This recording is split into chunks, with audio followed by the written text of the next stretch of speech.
Chapter 16 of Narrative of My Captivity Among the Sioux Indians by Fanny.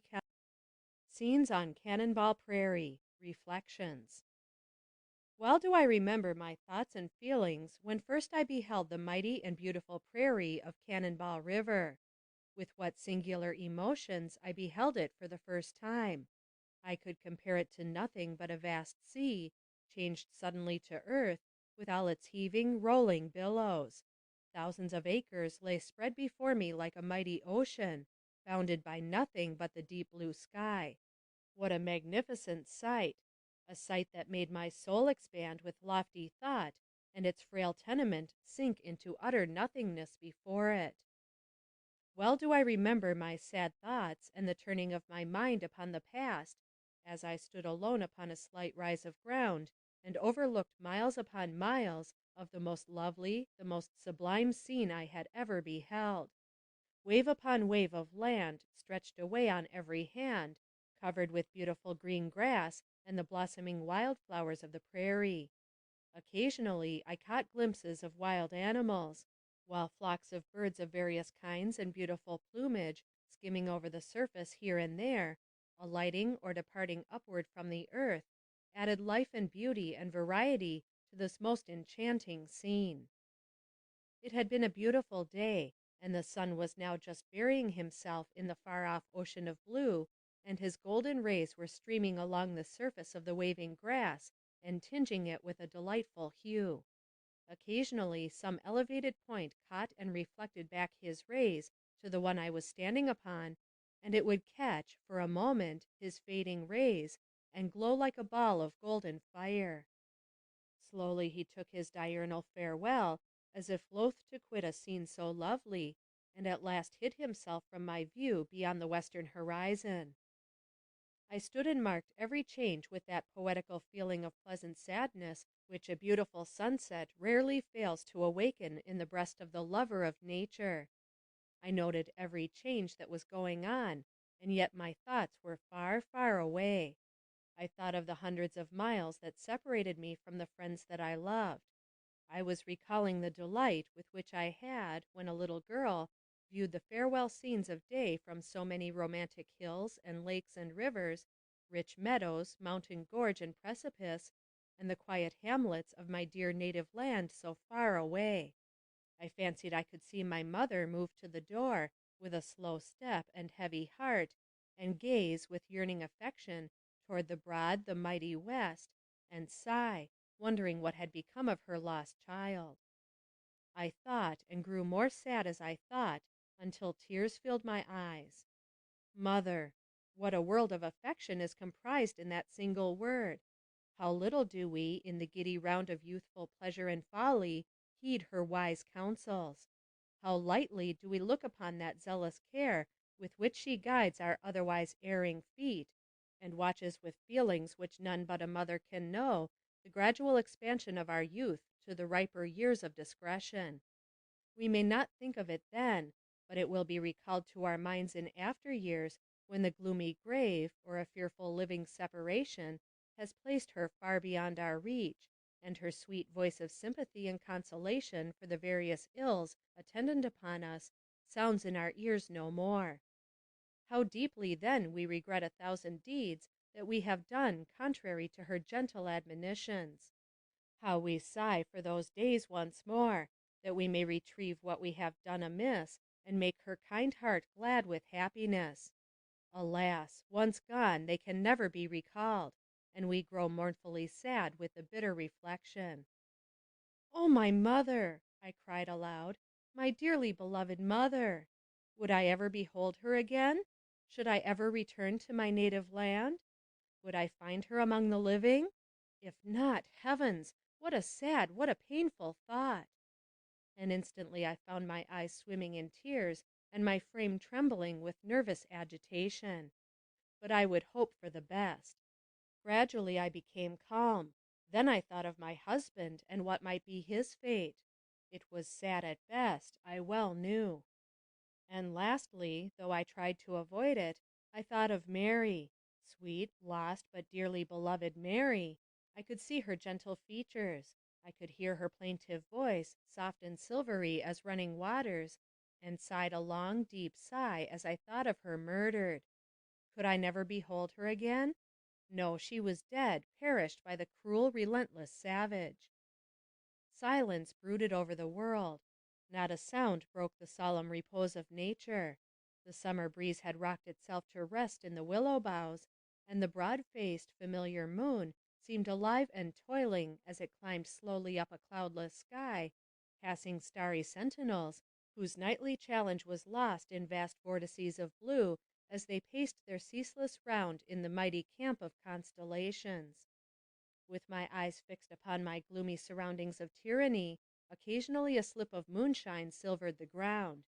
I watched and reflected. Oh, hallowed days of my blessed girlhood! They rise before me now like holy burning stars breaking out in a stormy, howling night, making the blackness blacker still. The short, happy springtime of life, so full of noble aspirations and glowing hopes of my husband's philanthropic schemes of charitable projects in the future. We had planned so much for the years to come, when, prosperous and happy, we should be able to distribute some happiness among those whose fate might be mingled with ours, and in the pursuit of our daily avocations we would find joy and peace. But alas for human hopes and expectations! It is thus with our life.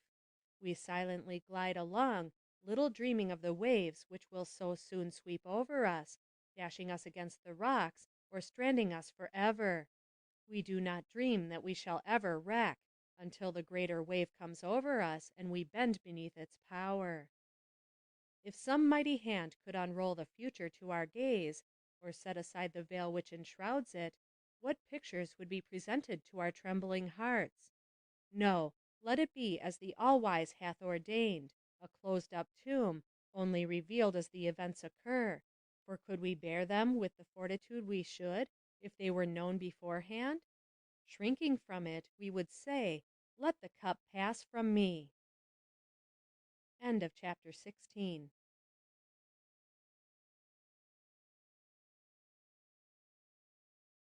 Chapter 17 of Narrative of My Captivity Among the Sioux Indians by Fanny Kelly. A Prairie on Fire, Scenes of Terror. In October, we were overtaken by a prairie fire.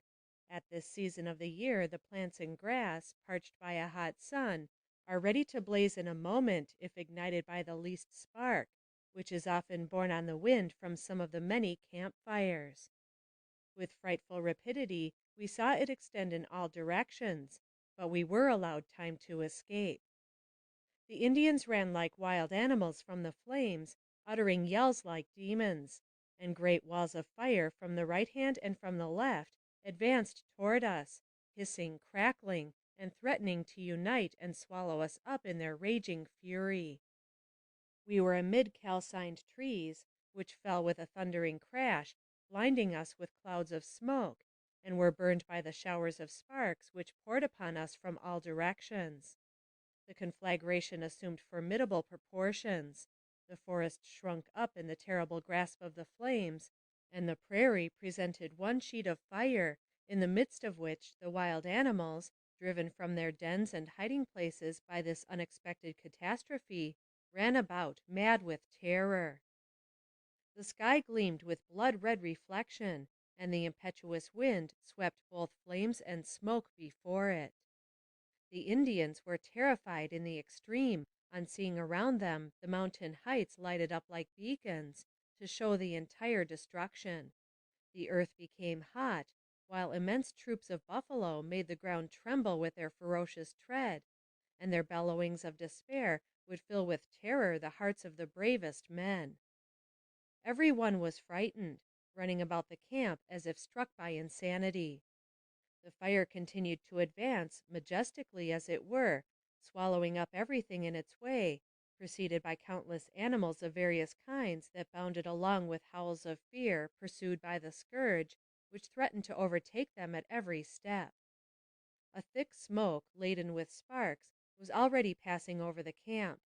10 minutes more, and all would be over with us, I thought, when I saw the squaws pressing the children to their bosoms. The Indians had been deprived of all self-possession by the presence of our imminent peril, the flames forming an immense circle, of which our camp had become the center. But fortunately, the strong breeze which, up to that moment, had lent wings to the conflagration, suddenly subsided, and there was not a breath of air stirring. The progress of the fire slackened. Providence seemed to grant us time. The camp presented a strange aspect. On bended knee and with clasped hands, I prayed fervently. The fire continued to approach with its vanguard of wild beasts. The Indians, old and young, male and female, began to pull up the grass by the roots all about the camp, then lassoed the horses and hobbled them in the center, and in a few moments a large space was cleared where the herbs and grass had been pulled up with the feverish rapidity which all display in the fear of death.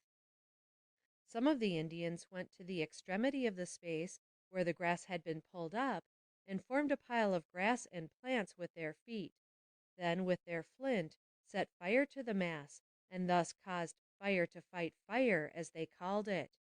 This was done in different directions. A curtain of flames rose rapidly around us, and for some time the camp was almost concealed beneath a vault of fire. It was a moment of intense and awful anxiety. By degrees the flames became less fierce, the air purer. The smoke dispersed, the roaring diminished, and at length we were able to recognize each other in this horrible chaos. A sigh of relief burst from every heart. Our camp was saved. After the first moments of joy were over, the camp was put in order, and all felt the necessity of repose after the terrible anxieties of the preceding hours, and also to give the ground time enough to cool, so that it might be traveled over by people and horses. The next day we prepared for departure. Tents were folded and packages were placed on the ponies, and our caravan was soon pursuing its journey under the direction of the chief, who rode in advance of our band. The appearance of the prairie was much changed since the previous evening. In many places the black and burnt earth was a heap of smoking ashes. Scarred and charred trees, still standing, displayed their saddening skeletons. The fire still roared at a distance, and the horizon was still obscured by smoke. The horses advanced with caution over the uneven ground, constantly stumbling over the bones of animals that had fallen victims to the embrace of the flames. The course we took in traveling wound along a narrow ravine, the dried bed of some torrent, deeply enclosed between two hills.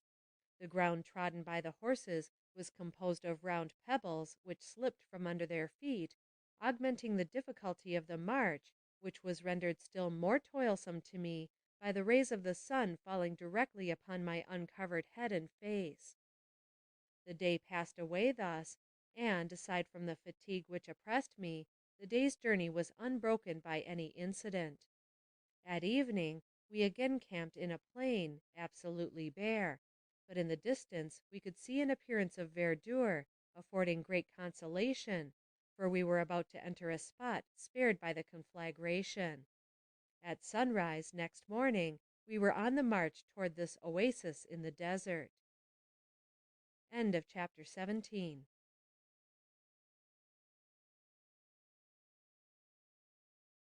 Chapter 18 of Narrative of My Captivity Among the Sioux Indians by Fanny Kelly. Last days with the Ogallala Sioux. Massacre of a party returning from Idaho. A woman's scalp. A scalp dance. Suspicious circumstance. Arrival of Blackfeet Indians. Negotiations for my ransom. Treachery. My last days with the Ogallala Sioux Indians were destined to be marked by a terrible remembrance. On the 1st of October, while the savages lingered in camp about the banks of the Yellowstone River, apparently fearing, yet almost inviting attack by their near vicinity to the soldiers, a large Mackinaw, or flatboat, was seen coming down the river. From their hiding places in the rocks and bushes, they watched its progress with the stealthy ferocity of the tiger waiting for its prey. At sundown, the unsuspecting travelers pushed their boat toward the shore, and landed for the purpose of making a fire and camping for the night. The party consisted of about 20 persons, men, women, and children. Suspecting no danger, they left their arms in the boat. With a simultaneous yell, the savages dashed down upon them, dealing death and destruction in rapid strokes. The defenseless emigrants made an attempt to rush to the boat for arms, but were cut off, and their bleeding bodies dashed into the river as fast as they were slain. Then followed the torture of the women and children. Horrible thought, from which all will turn with sickened soul, and shuddering cry to heaven, "How long, O Lord, how long shall such inhuman atrocities go unpunished?" Not a soul was left alive when that black day's work was done, and the unconscious river bore away a warm tide of human blood and sinking human forms. When the warriors returned to camp, they brought their frightful trophies of blood-stained clothes and ghastly scalps. My heart-sick eyes beheld the dreadful fruits of carnage, and, among the rest, I saw a woman's scalp with heavy chestnut hair a golden brown, and 4 feet in length, which had been secured for its beauty. The tempting treasure lost the poor girl her life, which might have been spared, but her glorious locks were needed to hang on the chief's belt. Nearly all the flatboats that passed down the Yellowstone River to the Missouri from the mining regions during that season were attacked, and in some instances one or more of the occupants killed. The approach of this boat was known, and the Indians had ample time to plan their attack so that not a soul should escape. That night the whole camp of braves assembled to celebrate the fearful scalp dance, and from the door of my tent I witnessed the savage spectacle, for I was ill, and, to my great relief, was not forced to join in the horrid ceremony. A number of squaws occupied the center of the ring they formed, and the pitiless wretches held up the fresh scalps that day reaped in the harvest of death. Around them circled the frantic braves, flourishing torches and brandishing weapons, with the most ferocious barks and yells and wild distortions of countenance. Some uttered boasts of bravery and prowess, and others lost their own identity in mocking their dying victims in their agony. Leaping first on one foot, then on the other, accompanying every movement with wild whoops of excitement, they presented a scene never to be forgotten. The young brave who bore the beautiful locks as his trophy did not join in the dance. He sat alone, looking sad. I approached and questioned him, and he replied that he regretted his dead victim. He brought a blood-stained dress from his lodge and told me it was worn by the girl with the lovely hair, whose eyes haunted him and made him sorry. After being cognizant of this frightful massacre, I shrank more than ever from my savage companions, and pursued my tasks in hopeless despondence of ever being rescued or restored to civilized life. One day I was astonished to notice a strange Indian, whom I had never seen before, making signs to me of a mysterious nature. He indicated by signs that he wanted me to run away with him to the white people. I had become so suspicious, from having been deceived so many times, that I turned from him and entered the chief's tent, where, despite his cruelty and harshness to me, I felt comparatively safe. I afterwards saw this Indian, or rather white man or half-breed as I believe him to have been, though he could not or would not speak a word of English. His long hair hung loosely about his shoulders, and he was of a dark brown color. He had in no respect the appearance of an Indian, but rather that of a wild, reckless frontier desperado. I had never seen him before, though he seemed well known in the camp.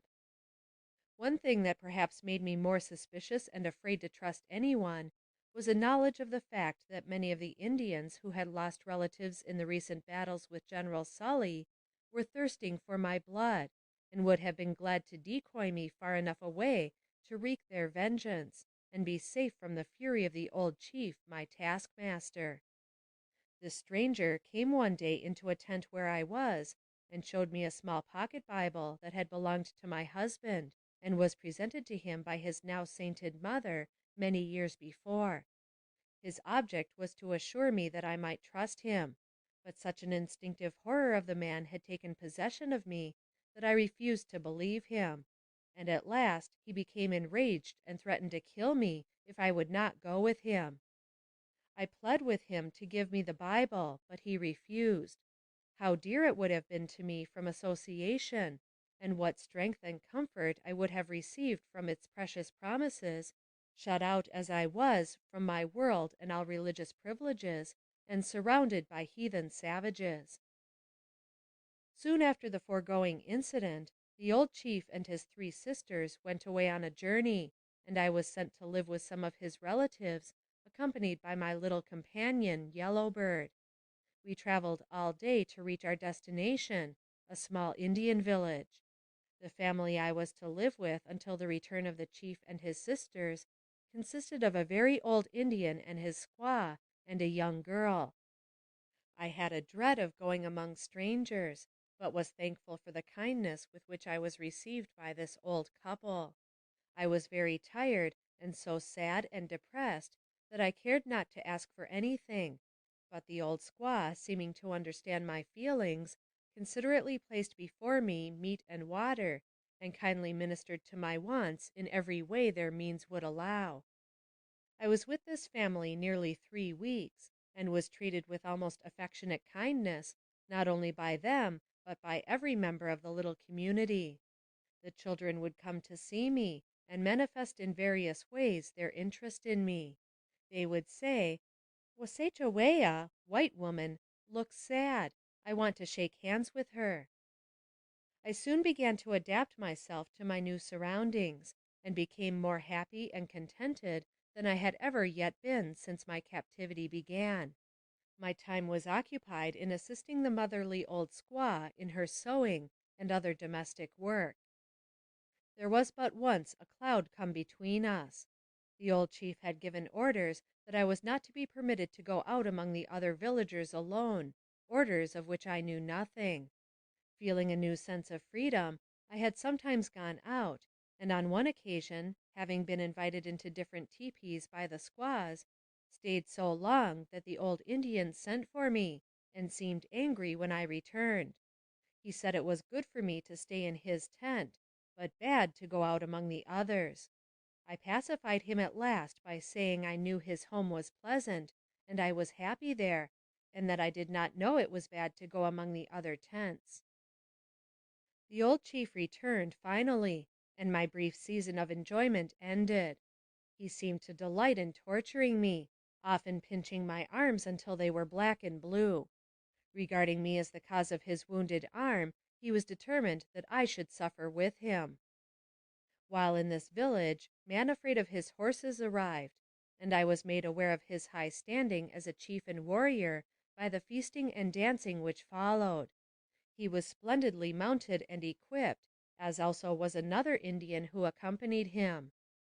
I have since learned from my husband that the treacherous chief made such statements of his influence with the hostile Indians as to induce him to purchase for them both an expensive outfit, in the hope of my release.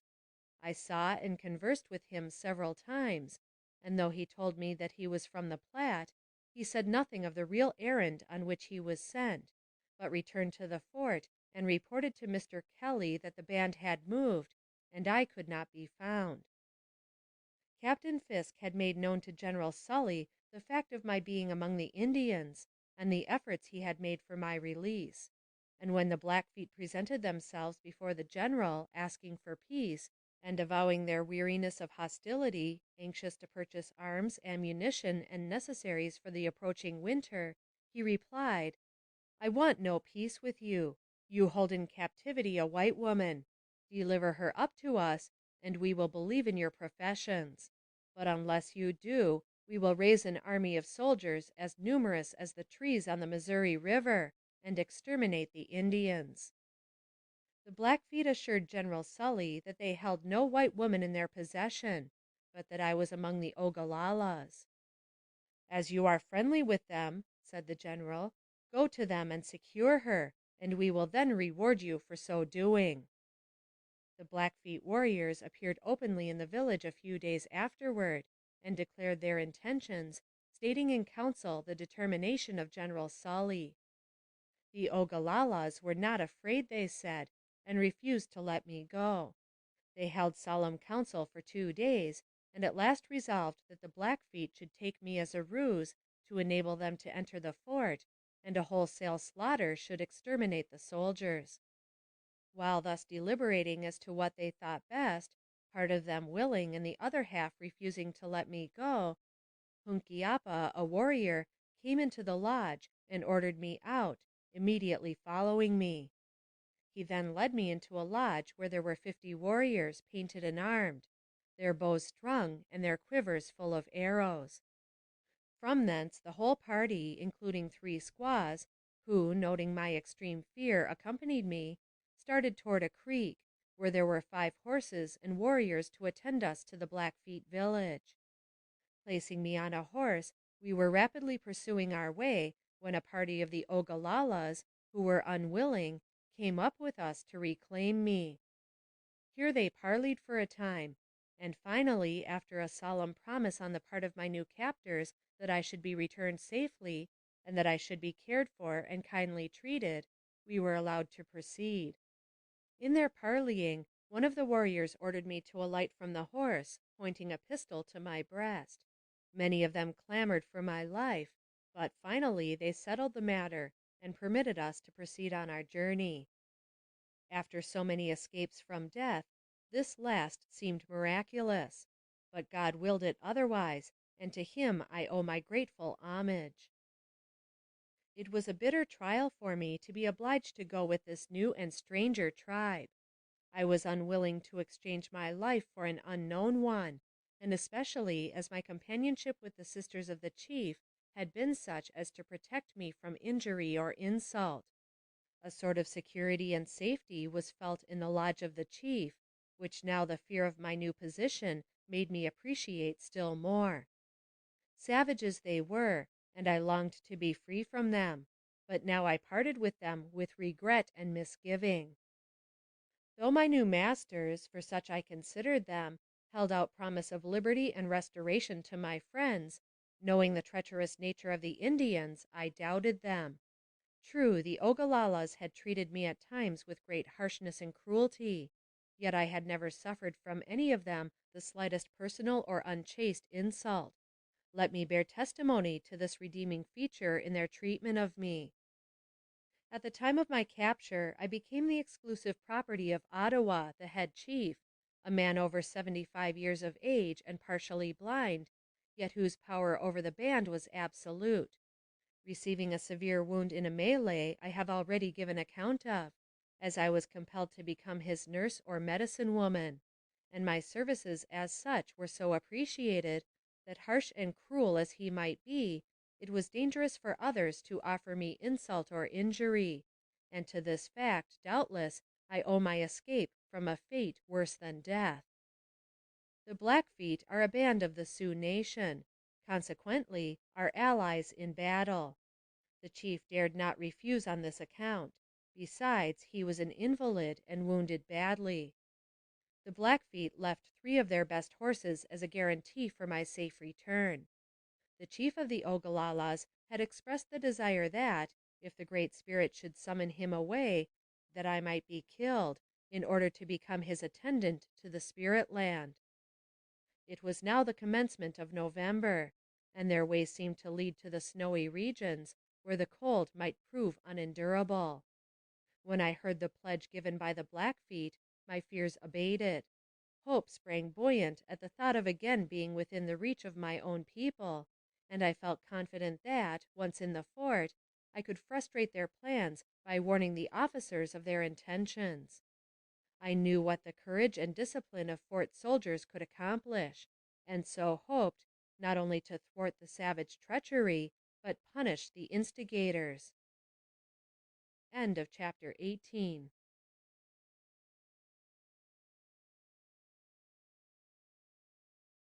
Chapter 19 of Narrative of My Captivity Among the Sioux Indians by Fanny Kelly. Indian Customs. During my forced sojourn with the Ogalallas, I had abundant opportunity to observe the manners and customs peculiar to a race of people living so near, and yet of whom so little is known by the general reader. A chapter devoted to this subject will doubtless interest all who read this narrative. Nothing can be more simple in its arrangement than an Indian camp when journeying, and especially when on the warpath. The camping ground, when practicable, is near a stream of water and adjacent to timber. After reaching the spot selected, the ponies are unloaded by the squaws and turned loose to graze. The tents, or teepees, are put up, and wood and water brought for cooking purposes.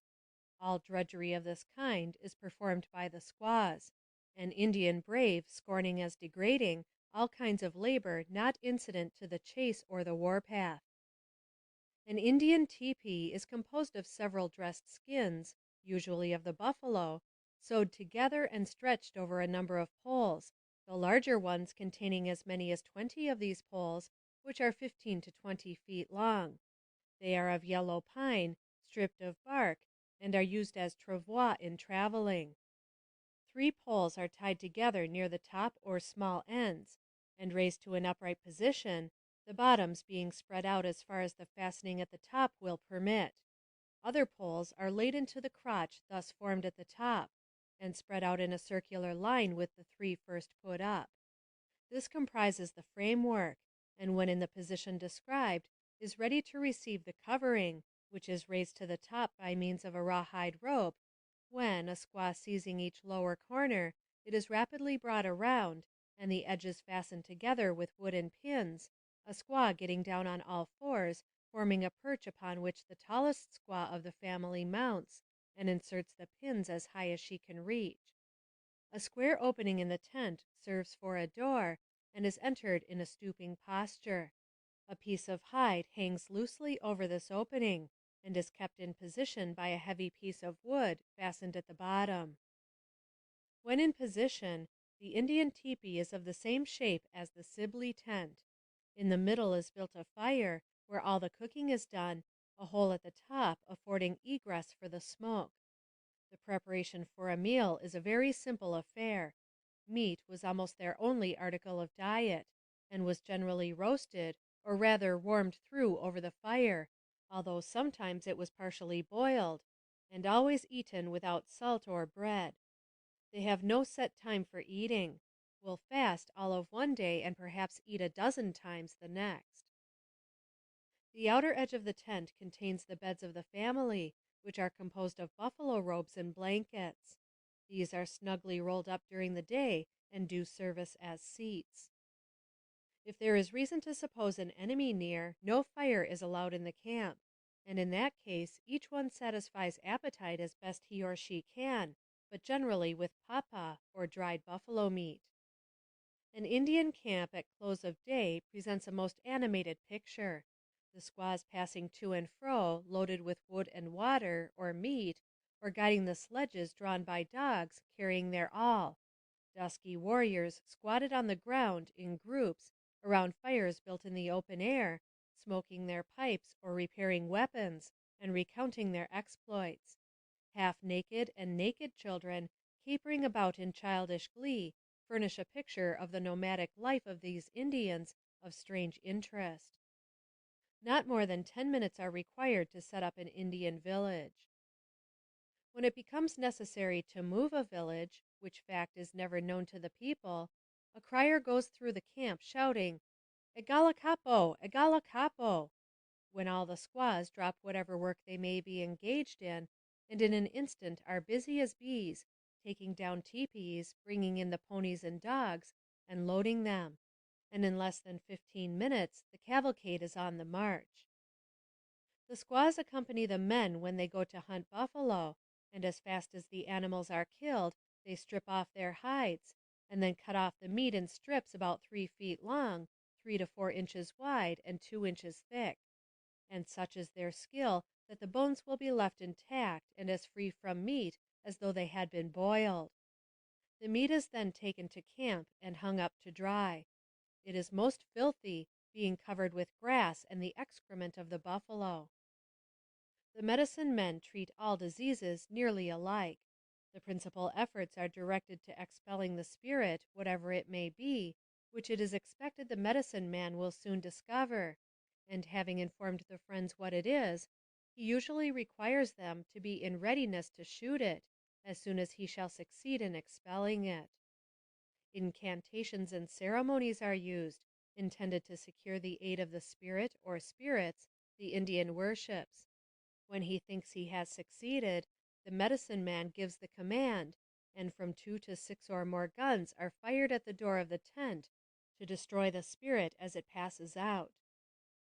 Many of these medicine men depend wholly on conjuring, sitting by the bedside of the patient, making gestures and frightful noises, shaking rattles, and endeavoring, by all means in their power, to frighten the evil spirit.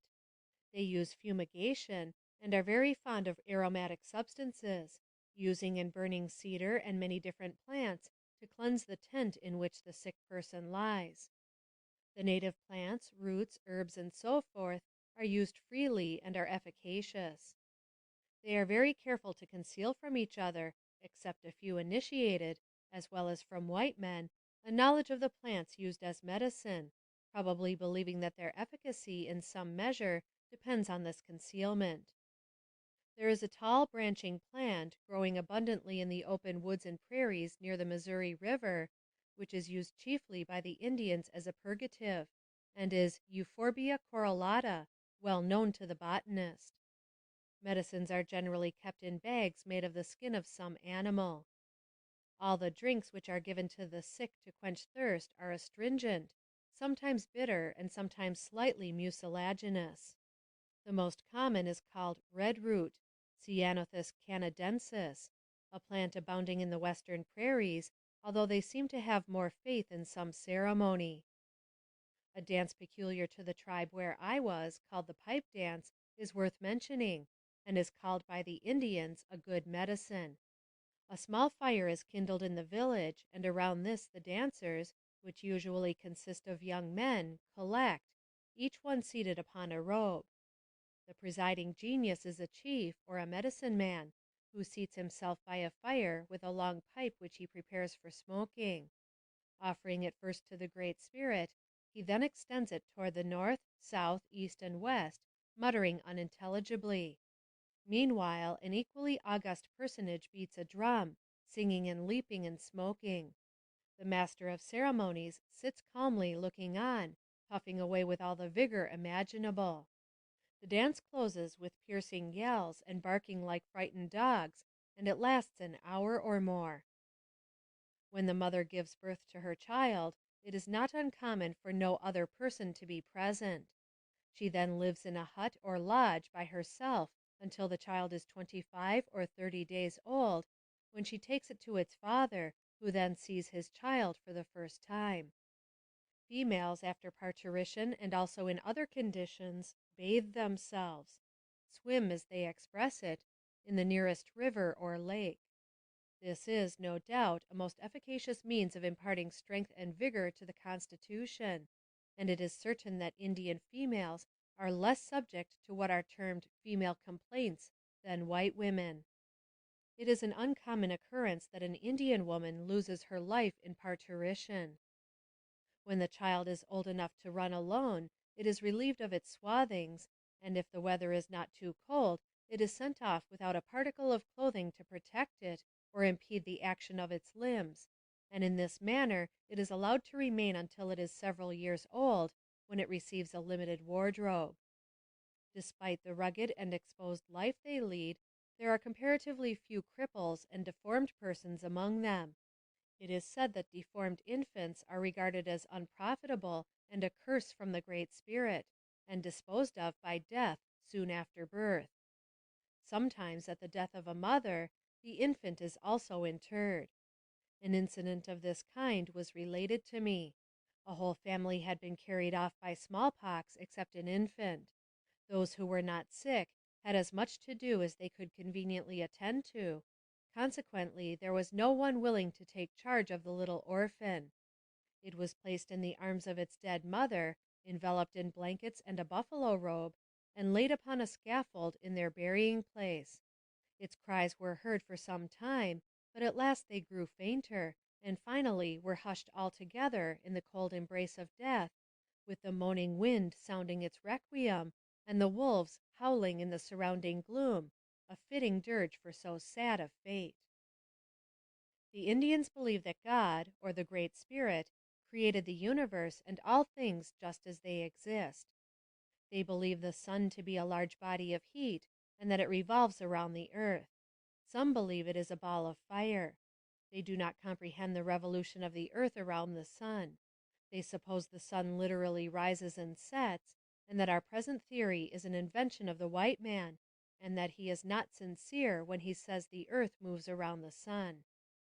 They say that paradise, or the happy hunting grounds, is above, but where they have no definite idea, although all think the future a happier state.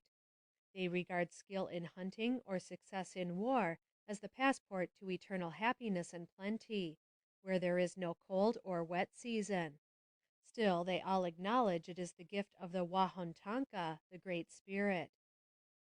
The manner of disposing of their dead is one of the peculiar customs of the Indians of the plains which impresses the beholder for the first time most forcibly.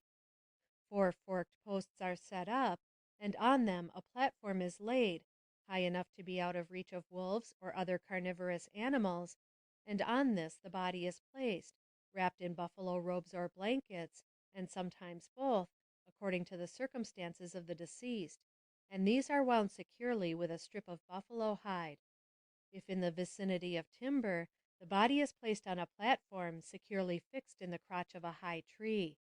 The wrappings of buffalo robe or blankets protect the body from ravenous birds that hover around, attracted by the scent of an anticipated feast. All that pertained to the dead while living, in the way of furs, blankets, weapons, cooking utensils, etc., are also deposited with the body. In some instances, the horse belonging to the deceased is shot. They believe that the spirit wanders off to distant hunting grounds, and as it may have to pass over a country where there is no game, a quantity of dried buffalo meat is usually left with the body for its subsistence. While on a journey, these burial places are held sacred as those of a Christian nation, and when a tribe is passing such localities, they will make a detour rather than go the more direct road by the resting place of their dead, while the relatives leave the trail and go alone to the spot, and there renew and repeat their mourning as on the occasion of his death. They also leave presents for the dead of such little trinkets as he most prized before he departed to his new hunting grounds. The boys are early taught the arts of war. A bow and arrows are among the first presents that an Indian youth receives from his parents, and he is soon instructed in their use. Indeed, the skill of a hunter seems to be a natural endowment, and, although some are more accurate and active than others, they all shoot with wonderful precision and surprising aptitude, seeming to inherit a passionate love for the sports of the chase. The Indian boy receives no name until some distinguishing trait of character or feat suggests one, and changes it from time to time as more fitting ones are suggested. Some of their names are very odd, and some quite vulgar. The wife is sometimes wooed and won, as if there was something of sentiment in the Indian character, but oftener purchased without the wooing. When the desired object is particularly attractive and of a good family, the courting and purchasing both may be required. When a young brave goes courting, he decorates himself out in his best attire, instinctively divining that appearances weigh much in the eyes of a forest belle or dusky maiden, who receives him bashfully, for a certain kind of modesty is inherent in Indian girls, which is rather incongruous when considered in connection with their peculiar mode of life. Discretion and propriety are carefully observed, and the lovers sit side by side in silence, he occasionally producing presents for her acceptance. These express a variety of sentiment, and refer to distinct and separate things, some signifying love, some strength, some bravery. Others allude to the life of servitude she is expected to live if she becomes his wife. If they are accepted graciously, and the maiden remains seated, it is considered equivalent to an assurance of love on her part, and is acted upon accordingly. Although no woman's life is made less slavish by the marriage connection, and no one is treated with respect, it is scarcely known in Indian life that a girl has remained unmarried even to middle age.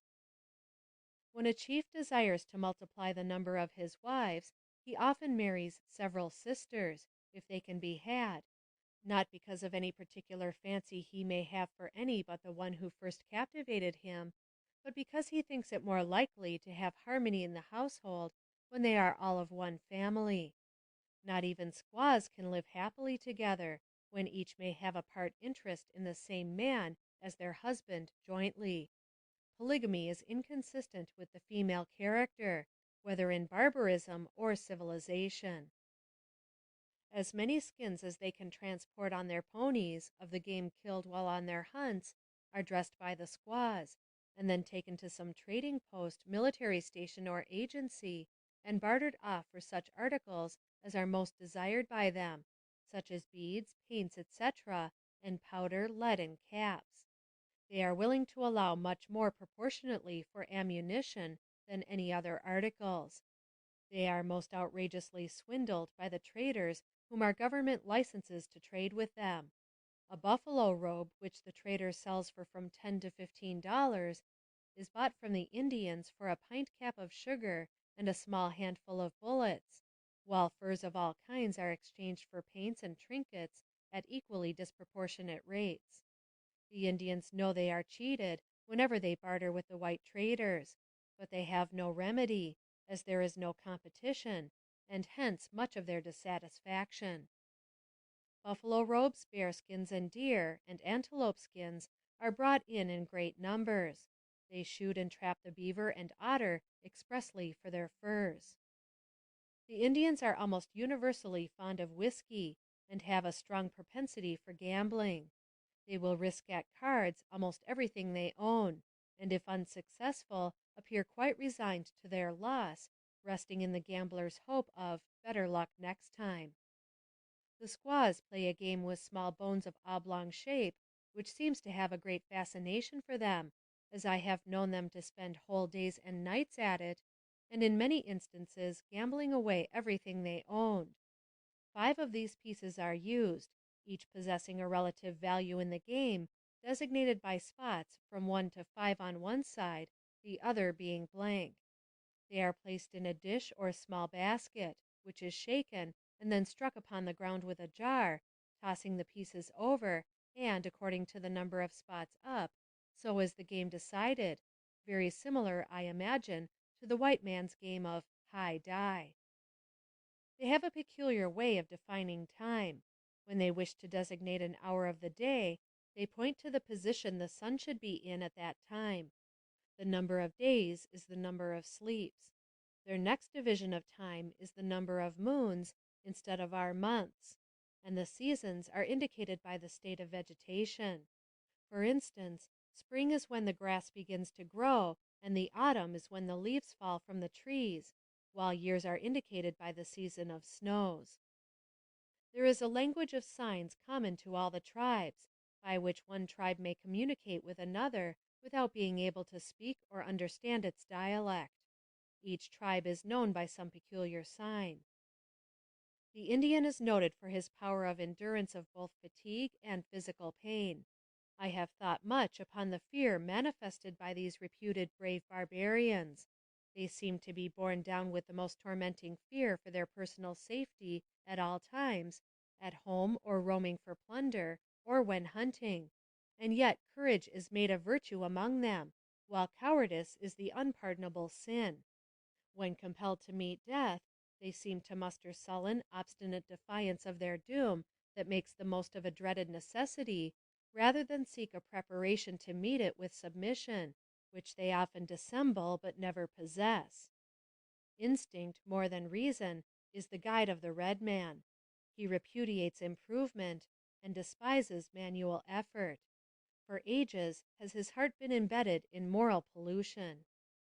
The blanket, as worn by the Indian, is an insuperable barrier to his advance in arts or agriculture. When this is forever dispensed with, Then his hands will be free to grasp the mechanic's tools or guide the plow. It is both graceful and chaste in their eyes, and to adopt the white man's dress is a great obstacle, a requirement too humiliating, for they have personal as well as national pride. No hat is worn, but the head is covered with feathers and rude ornaments. A heavy mass of wampum, often very expensive, adorns the neck. Frequently, the entire rim of each ear is pierced with holes and adorned with jewels of silver or something resembling it.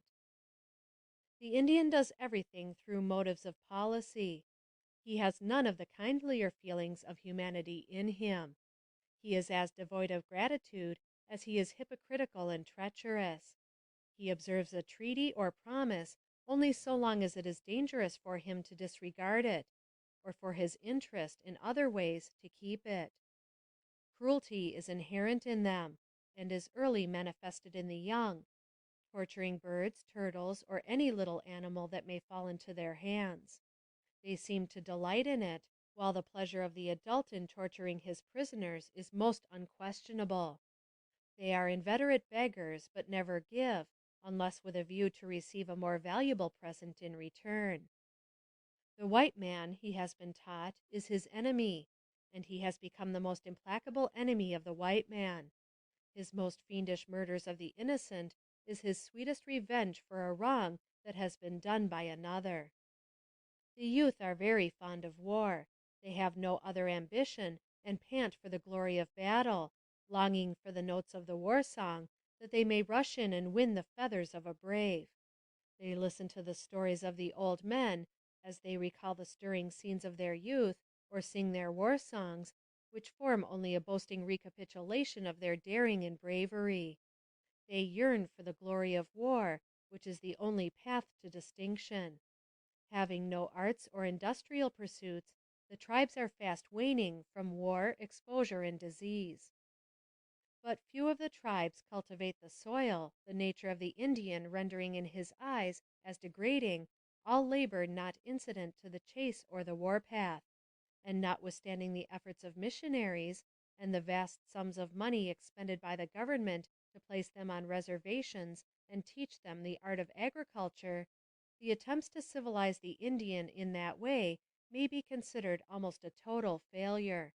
The results bear no comparison to their cost. Their ideas of the extent and power of the white race are very limited, and after I had learned the language sufficiently to converse with them, I frequently tried to explain to them the superior advantages of the white man's mode of living. They would ask me many questions as to the number of the white men on this side of the big water, and how far that extended, and on being told of two big oceans, they would ask if the whites owned the big country on the other side, and if there were any Indians there. Many of my statements were received with incredulity, and I was often called a liar, especially when I told of the number and rapid increase of the white race. Sometimes the older ones would get angry. The younger ones were often eager listeners, and especially in times of scarcity and hunger would they gather around me to learn about the white man, and then would I endeavor to impress them with the advantages of a fixed home and tilling the soil over their wild, roaming life. End of chapter 19.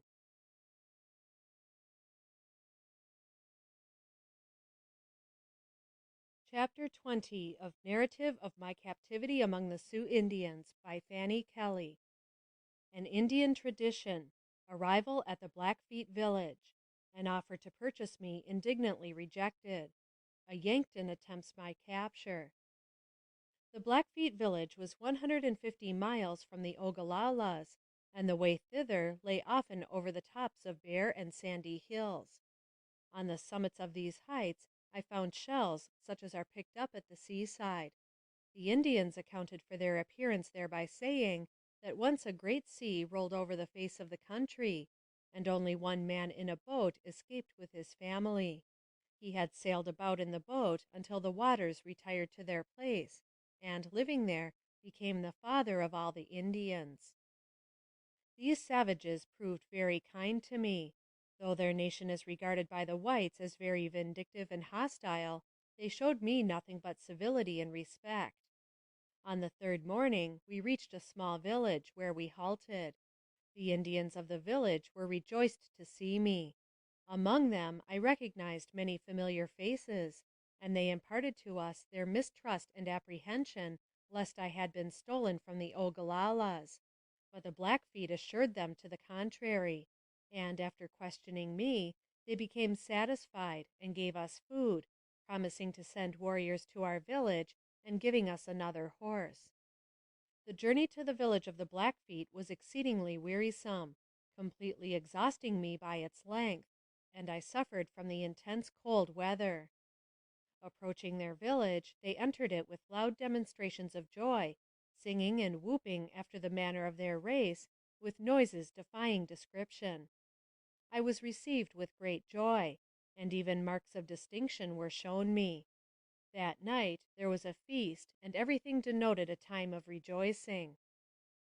My life now changed. Instead of waiting upon others, they waited upon me. The day of my arrival in the Blackfeet village was a sad one indeed, being the first anniversary of my wedding.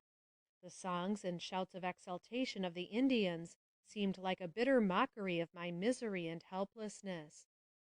I met in the village many warriors whom I had seen during the summer, and knew that they had participated in the battles with General Sully. They saw that something had made me sad and thoughtful, and asked what it was. I told them it was my birthday. Soon after my arrival, Ego Sagalanicha was sent to me and inquired how I was treated, and particularly wished to know if they were respectful to me. She told me that she was sent to inquire for my safety and well-being, and that any remissness on the part of the Blackfeet would be visited with vengeance. She told me that her people mourned the captive's absence and grieved for her presence. From others I learned the same. Next morning there was great commotion in the camp, caused by the arrival of a delegation from the Yanktons with a handsome horse and saddle as a present for me. The saddle was of exquisite workmanship, embroidered with beads and richly decorated with fringe. The Yanktons desired to purchase me, offering 5 of their finest horses for me, which the Blackfeet were quite indignant at, replying that they also had fine horses, and, deeming it an insult, returned the horse and its saddle. Fearing my disappointment, they in council that night decided to present me with something as worthy as the Yanktons had sent. Accordingly, at the door of my tent next morning were 4 of their best animals. 8 beautiful robes were brought in by the young men and given me also.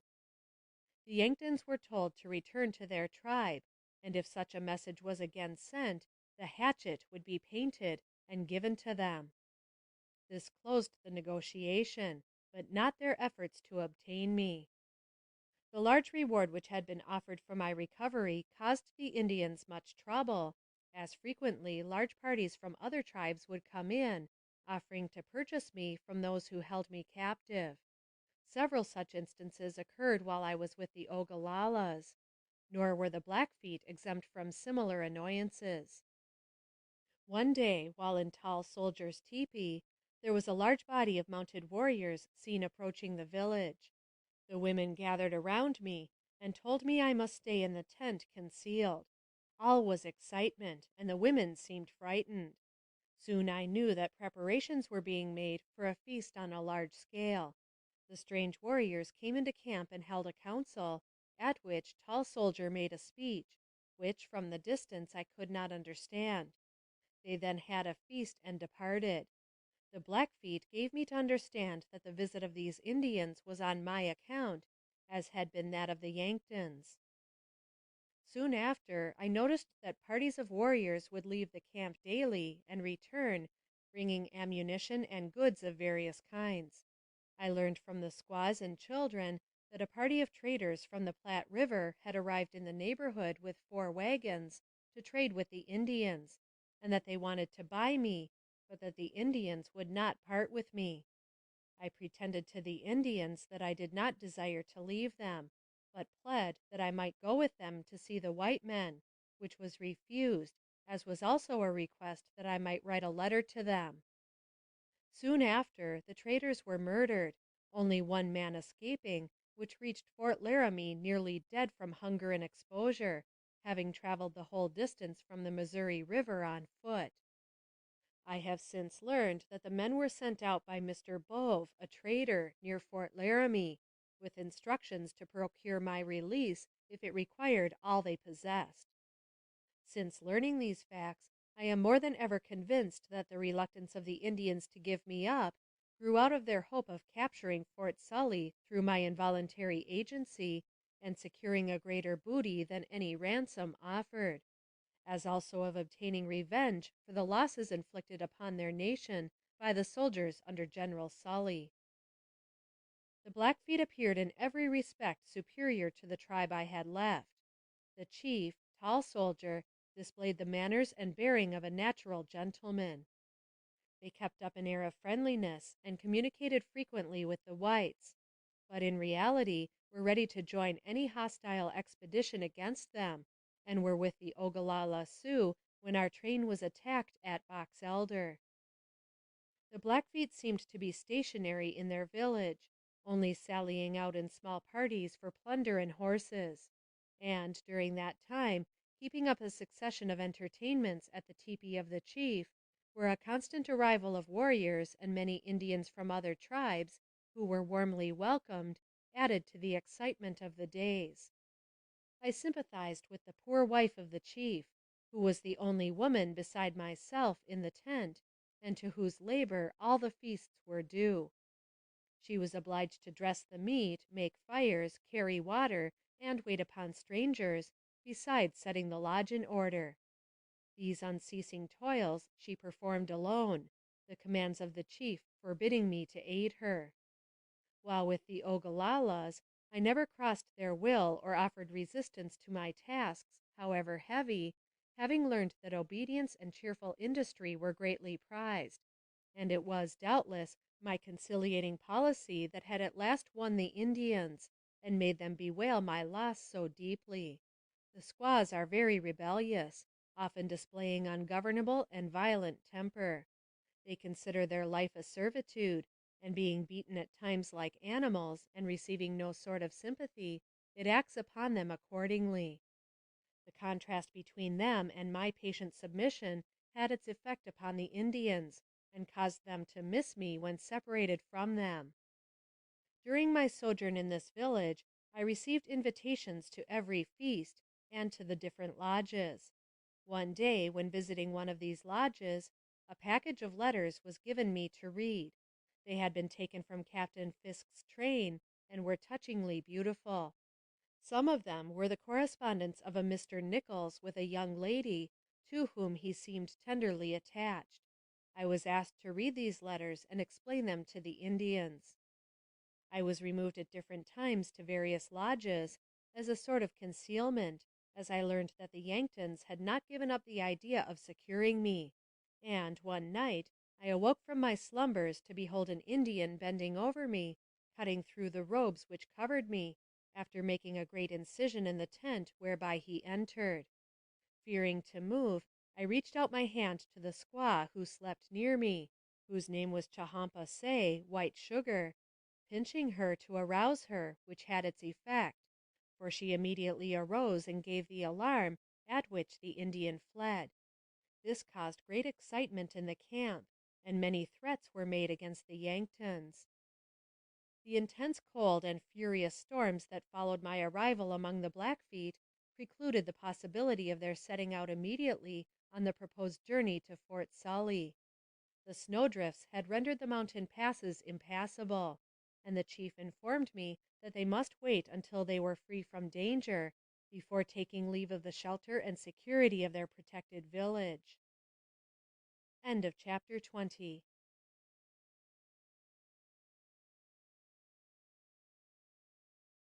Chapter 21 of Narrative of My Captivity Among the Sioux Indians by Fanny Kelly.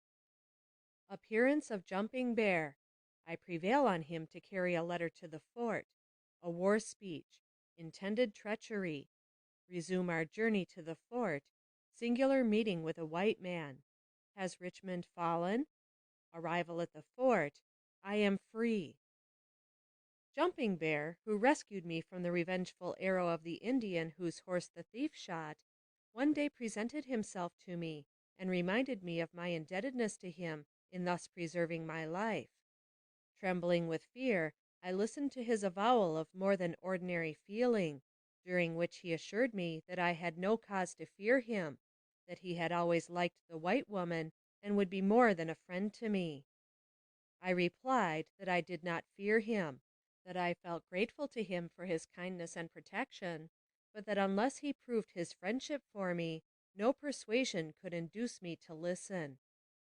Will you carry a letter to my people at the fort, delivering it into the hands of the great chief there? They will reward you for your kindness to their sister, they will give you many presents, and you will return rich. I dare not go, he replied, nor could I get back before the warriors came to our village. My people will give you a fast horse, said I, and you may return speedily. Now go and prove your friendship by taking the letter and returning with your prizes. I assured him that the letter contained nothing that would harm him or his people, that I had written of him and his kindness, and of his good will toward them.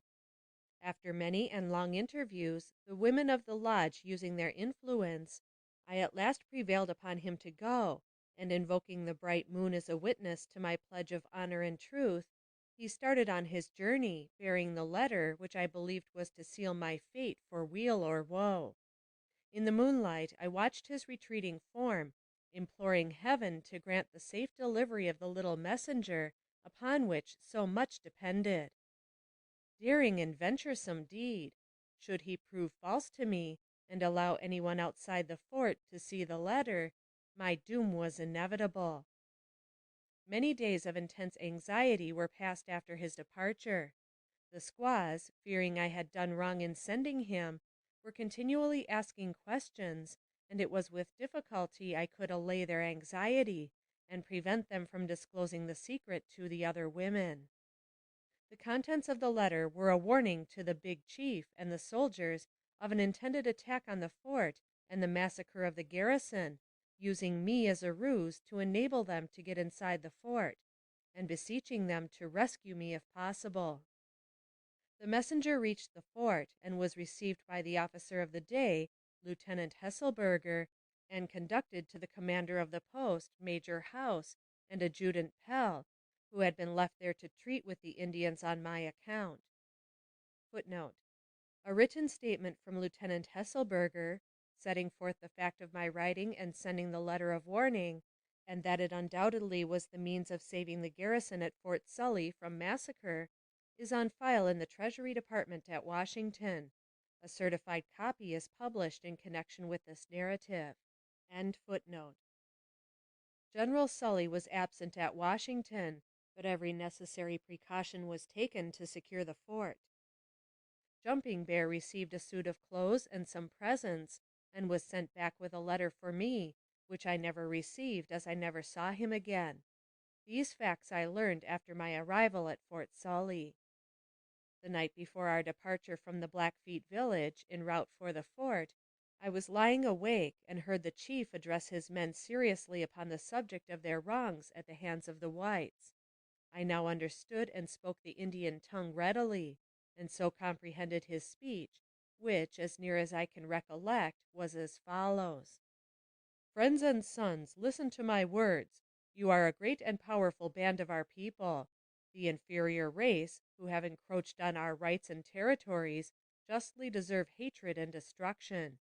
These intruders came among us, and we took them by the hand. We believed them to be friends and true speakers. They have shown us how false and cruel they can be. They build forts to live in and shoot from with their big guns. Our people fall before them. Our game is chased from the hills. Our women are taken from us, or won to forsake our lodges, and wronged and deceived. It has only been 4 or 5 moons since they drove us to desperation, killed our brothers and burned our teepees. The Indian cries for vengeance. There is no truth nor friendship in the white man. Deceit and bitterness are in his words. Meet them with equal cunning. Show them no mercy. They are but few, we are many. Whet your knives and string your bows, sharpen the tomahawk and load the rifle. Let the wretches die who have stolen our lands, and we will be free to roam over the soil that was our fathers'. We will come home bravely from battle. Our songs shall rise among the hills, and every tepee shall be hung with the scalp locks of our foes. This declaration of hostilities was received with grunts of approval, and silently the war preparations went on, that I might not know the evil design hidden beneath the mask of friendship. That night, as if in preparation for the work he had planned, the gracious chief beat his poor tired squaw unmercifully, because she murmured at her never-ending labor and heavy tasks. His deportment to me was as courteous as though he had been educated in civilized life. Indeed, had he not betrayed so much ignorance of the extent and power of the American nation in his address to his band, I should have thought him an educated Indian who had traveled among the whites. Yet in his brutal treatment of his squaw, his savage nature asserted itself, and reminded me that, although better served than formerly, I was still among savages.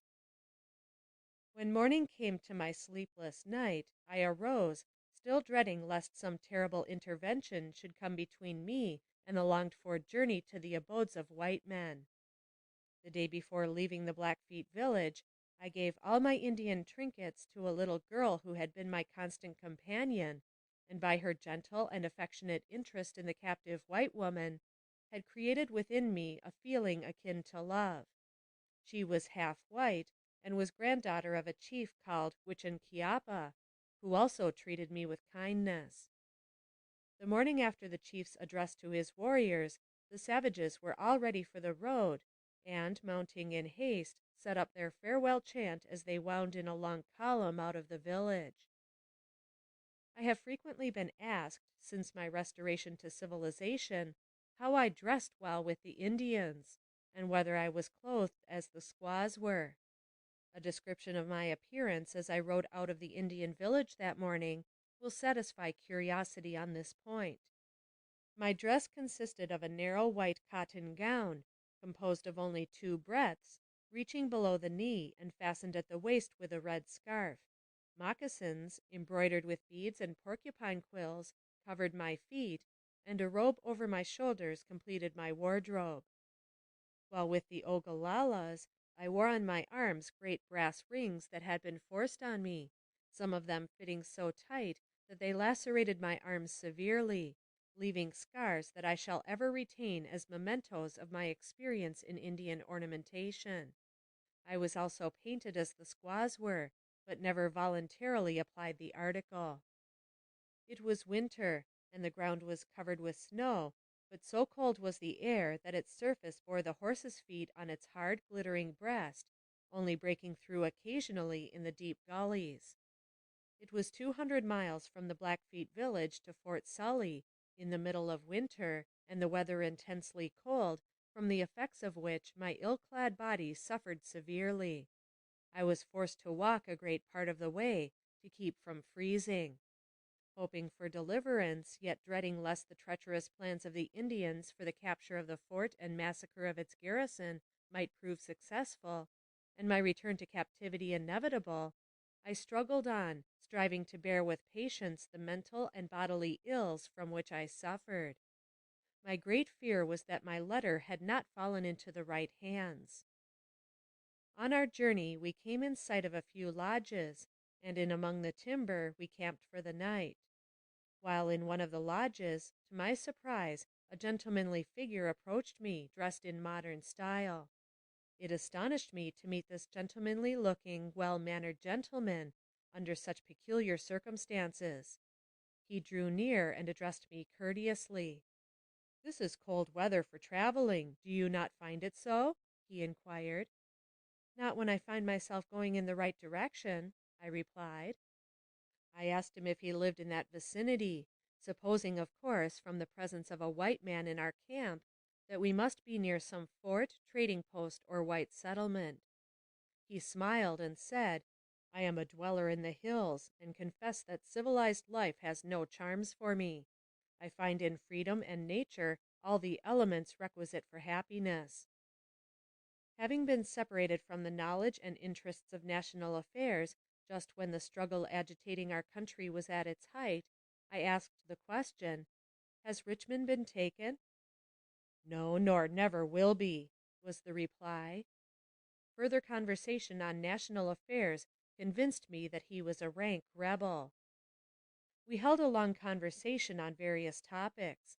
He informed me he had lived with the Indians 14 years, was born in St. Louis, had an Indian wife and several children, of whom he was very proud, and he seemed to be perfectly satisfied with his mode of living. I was very cautious in my words with him, lest he might prove a traitor, but in our conversation some Indian words escaped my lips, which, being overheard, rumor construed into mischief. What I had said was carried from lodge to lodge, increasing rather than diminishing, until it returned to the lodge where I was. The Indians, losing confidence in me, sent the young men at midnight to the camp of the white man to ascertain what had been said by me and my feelings toward them. He assured the messengers that I was perfectly friendly, had breathed nothing but kindliness for them, and was thoroughly contented, had so expressed myself, and there was no cause to imagine evil. This man trafficked and traded with the Indians, disposing of his goods in St. Louis and in eastern cities, and was then on his way to his home near the mouth of the Yellowstone River. Early in the forenoon of the last day's travel, my eager and anxious eyes beheld us nearing the fort. The Indians paused and dismounted to arrange their dress and see to the condition of their arms. Their blankets and furs were adjusted, bows were strung, and the guns examined by them carefully. They then divided into squads of 50s, several of these squads remaining in ambush among the hills for the purpose of intercepting any who might escape the anticipated massacre at the fort. The others then rode on toward the fort, bearing me with them. A painfully startling sight, the last I was destined to see, here met my gaze. One of the warriors, in passing, thrust out his hand to salute me. It was covered by one of my husband's gloves, and the sight of such a memento filled me with inexpressible dread as to his fate. Nothing in the least way connected with him had transpired to throw any light upon his whereabouts, or whether living or dead, since we had been so suddenly and cruelly separated. All was darkness and doubt concerning him. Mr. Kelly had been a Union soldier, and happening to have his discharge papers with me at the time of my capture, I had been able to secrete them ever since, treasuring them merely because they had once belonged to him and contained his name. Now, as we approached the place where his fate would be revealed to me, and, if he lived, we would meet once more, the appearance of that glove on the savage hand was like a touch that awakened many chords, some to thrill with hope, some to jar painfully with fear. In appearance, I had suffered from my long estrangement from home life. I had been obliged to paint daily, like the rest of my companions, and narrowly escaped tattooing by pretending to faint away every time the implements for the marring operation were applied. During the journey, whenever an opportunity offered, I would use a handful of snow to cleanse my cheeks from savage adornment. And now, as we drew nearer the fort, and I could see the chiefs arranging themselves for effect, my heart beat high, and anticipation became so intense as to be painful. 8 chiefs rode in advance, one leading my horse by the bridle, and the warriors rode in the rear. The cavalcade was imposing. As we neared the fort, they raised the war song, loud and wild, on the still, wintry air, and, as if in answer to its notes, the glorious flag of our country was run up, and floated bravely forth on the breeze from the tall flagstaff within the fort. My eyes caught the glad sight, and my heart gave a wild bound of joy. Something seemed to rise in my throat and choke my breathing. Everything was changed. The torture of suspense, the agony of fear, the dread of evil to come, all seemed to melt away like mist before the morning sunshine, when I beheld the precious emblem of liberty. How insignificant and contemptible in comparison were the flaunting Indian flags that had so long been displayed to me, and how my heart thrilled with a sense of safety and protection as I saw the roofs of the buildings within the fort covered by the brave men who composed that little garrison. The precious emblem of liberty, whose beloved stripes and stars floated proudly out, seemed to beckon me to freedom and security, and as the fresh breeze stirred its folds, shining in the morning light, and caused them to wave lightly to and fro, they came like a smile of love and a voice of affection, all combined, to welcome me to home and happiness once more. An Indian hanger-on of the fort had sauntered carelessly forward a few minutes previous, as if actuated by curiosity, but in reality to convey intelligence to his fellow savages of the state of the fort and its defenses. Then the gate was opened, and Major House appeared, accompanied by several officers and an interpreter, and received the chiefs who rode in advance. Meanwhile, Captain Logan, the officer of the day, a man whose kind and sympathetic nature did honor to his years and rank, approached me. My emotions were inexpressible, now that I felt myself so nearly rescued. At last they overcame me. I had borne grief and terror and privation, but the delight of being once more among my people was so overwhelming that I almost lost the power of speech or motion, and when I faintly murmured, "Am I free, indeed free?" Captain Logan's tears answered me as well as his scarcely uttered "yes," for he realized what freedom meant to one who had tasted the bitterness of bondage and despair. As soon as the chiefs who accompanied me entered the gate of the fort, the commandant's voice thundered the order for them to be closed. The Blackfeet were shut out, and I was beyond their power to recapture. After a bondage lasting more than 5 months, during which I had endured every torture, I once more stood free among people of my own race, all ready to assist me and restore me to my husband's arms. 3 ladies residing at the fort received me, and cheerfully bestowed every care and attention which could add to my comfort and secure my recovery from the fatigues and distresses of my past experience. End of chapter 21.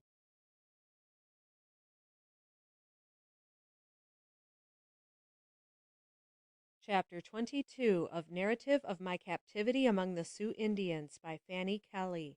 Retrospection. A Border Trading Post. Garrison Hospitality. A Visit from the Commandant of Fort Rice. Arrival of my husband. Affecting Scene.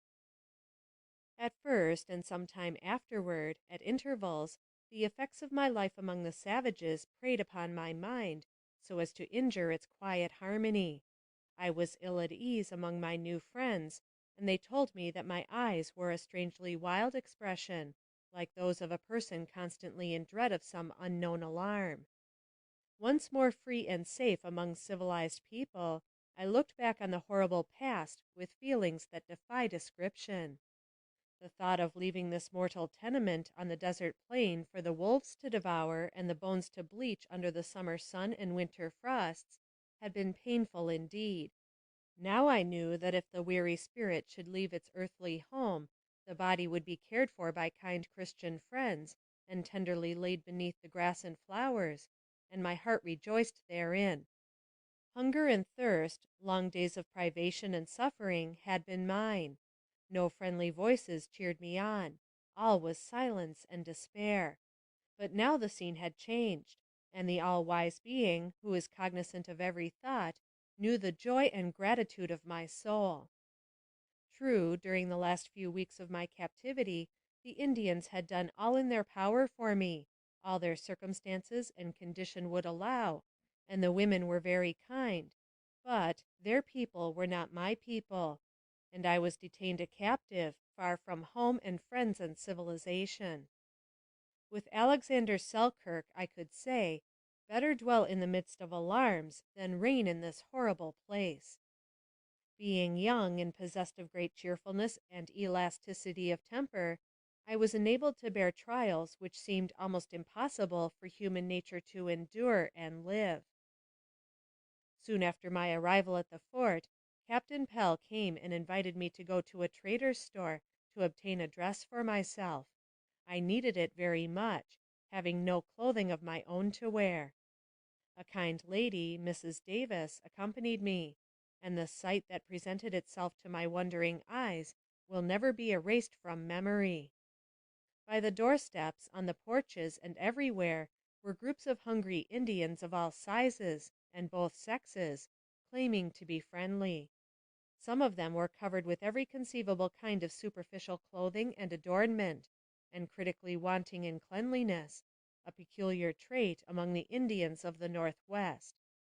There was the papoose, half-breeds of any number, a few absolutely nude, others wrapped slightly in bits of calico, a piece of buckskin, or fur.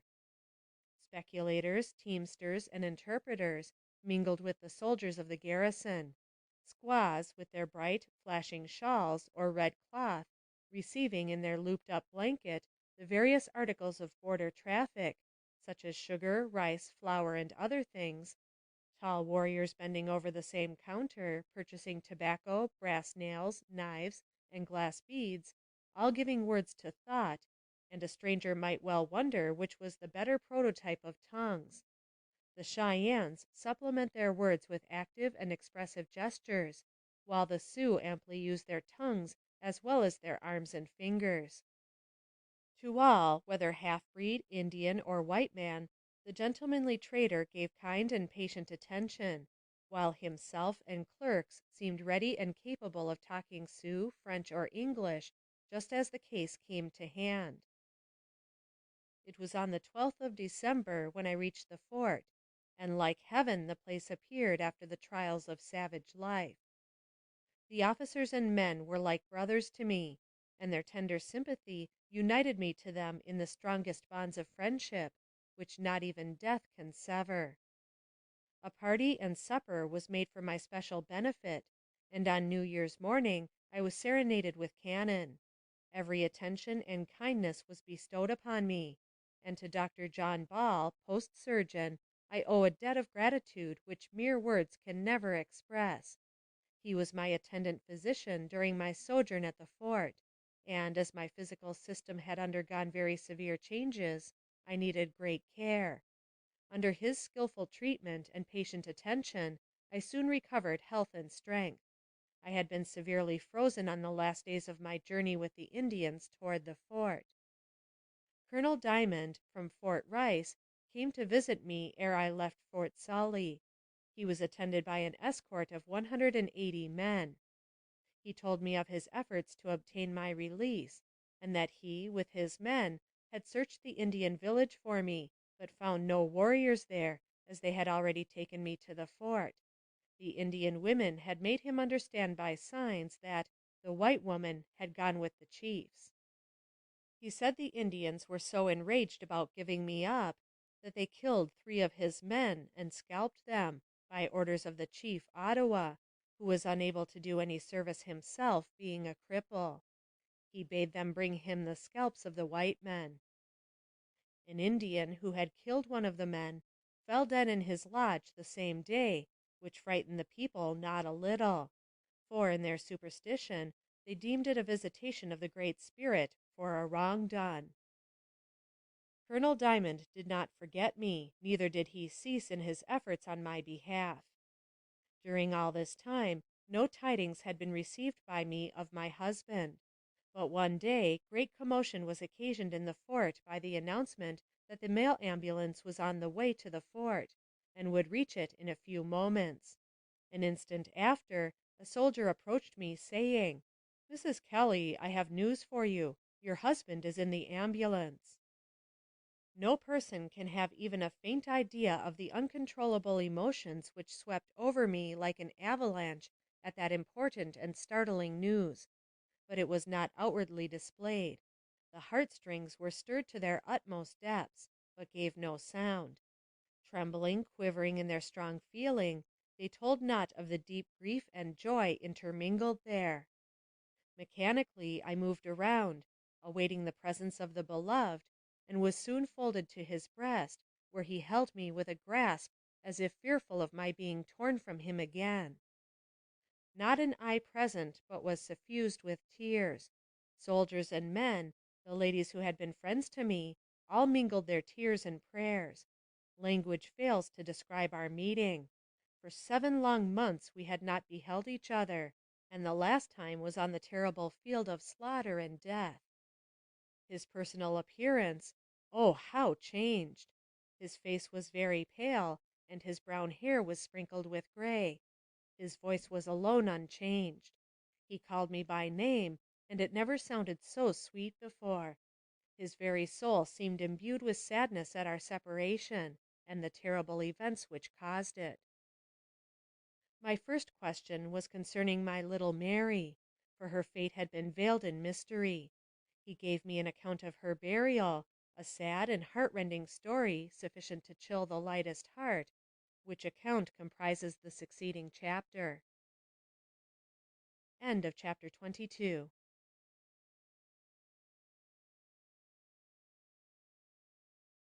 Chapter 23 of Narrative of My Captivity Among the Sioux Indians by Fanny Kelly.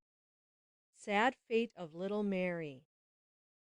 The reader will please go back with me to that fearful first night of my captivity, and to the moment when I put into execution the plan for dear little Mary's escape, which I prayed might result in her restoration to our friends.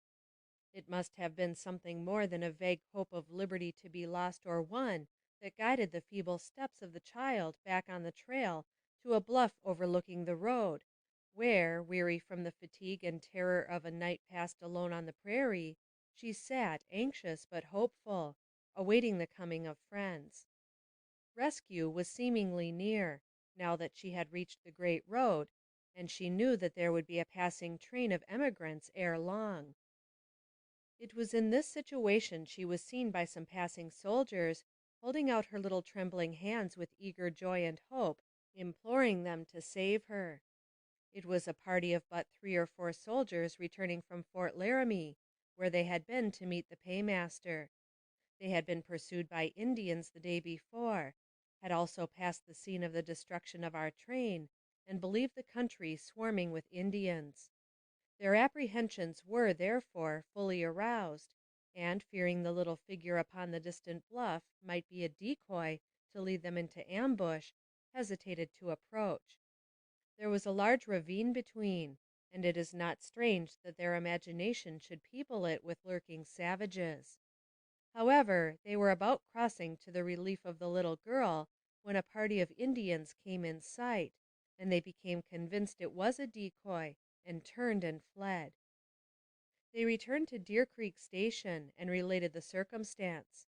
Mr. Kelly, arriving soon after, heard it, and his heart sank within him at the description of the child, for he thought he recognized in it the form of our little Mary.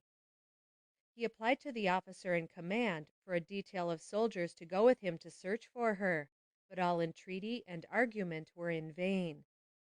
The agony that poor child endured as the soldiers turned away and the war whoop of the savage rang upon her terrified soul is known only to God.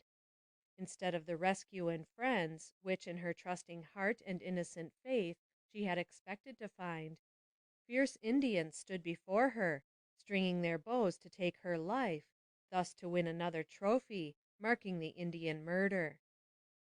The whizzing arrows were sent into the body of the helpless child, and with the twang of the bowstrings, the delicate form of the heroic child lay stretched upon the ground, and the bright angel spirit went home to rest in the bosom of its Father. On the morning of the 14th, 2 days after Mary was seen, Mr. Kelly succeeded in obtaining a squad of soldiers at the station, and went out to search for the child, and after a short march of 8 miles, they discovered the mutilated remains of the murdered girl. Mr. Kelly's grief and anguish knew no bounds. 3 arrows had pierced the body, and the tomahawk and scalping knife had done their work. When discovered, her body lay with its little hands outstretched, as if she had received while running the fatal arrows. Surely he who numbers the sparrows and feeds the ravens was not unmindful of her in that awful hour, but allowed the heavenly kingdom, to which her trembling soul was about to take its flight, to sweeten, with a glimpse of its beatific glory, the bitterness of death, even as the martyr Stephen, seeing the bliss above, could not be conscious of the torture below. Extracting the arrows from the wounds, and dividing her dress among the soldiers, then tenderly wrapping her in a winding sheet, Mr. Kelly had the sad satisfaction of smoothing the earth on the unconscious breast that had ceased to suffer, and when this duty was performed, they left the little grave all alone, far from the happy home of her childhood and the brothers with whom she had played in her innocent joy. Of all strange and terrible fates, no one who had seen her gentle face in its loving sweetness, the joy and comfort of our hearts, would have predicted such a barbarous fate for her. But it was only the passage from death into life, from darkness into daylight, from doubt and fear into endless love and joy. Those little ones, whose spirits float upward from their downy pillows, amid the tears and prayers of broken-hearted friends, are blessed to enter in at heaven's shining gate, which lies as near little Mary's rocky, blood-stained pillow in the desolate waste as the palace of a king, and when she had once gained the great and unspeakable bliss of heaven, it must have blotted out the remembrance of the pain that won it, and made no price too great for such a delight. In the far-off land of Indian homes, where western winds fan hills of black, mid lovely flowers and golden scenes, they laid our loved one down to rest. Where brightest birds, with silvery wings, sing their sweet songs upon her grave, and the moonbeams soft and pearly beams with prairie grasses o'er it wave. No simple stone e'er marks the spot where Mary sleeps in dreamless sleep, but the moaning wind with mournful sound doth nightly o'er it vigils keep. The careless tread of savage feet and the weary travelers pass it by, nor heed they her who came so far in her youth and innocence to die. But her happy spirit soared away to blissful climes above. She found sweet rest and endless joy in her bright home of love. End of chapter 23.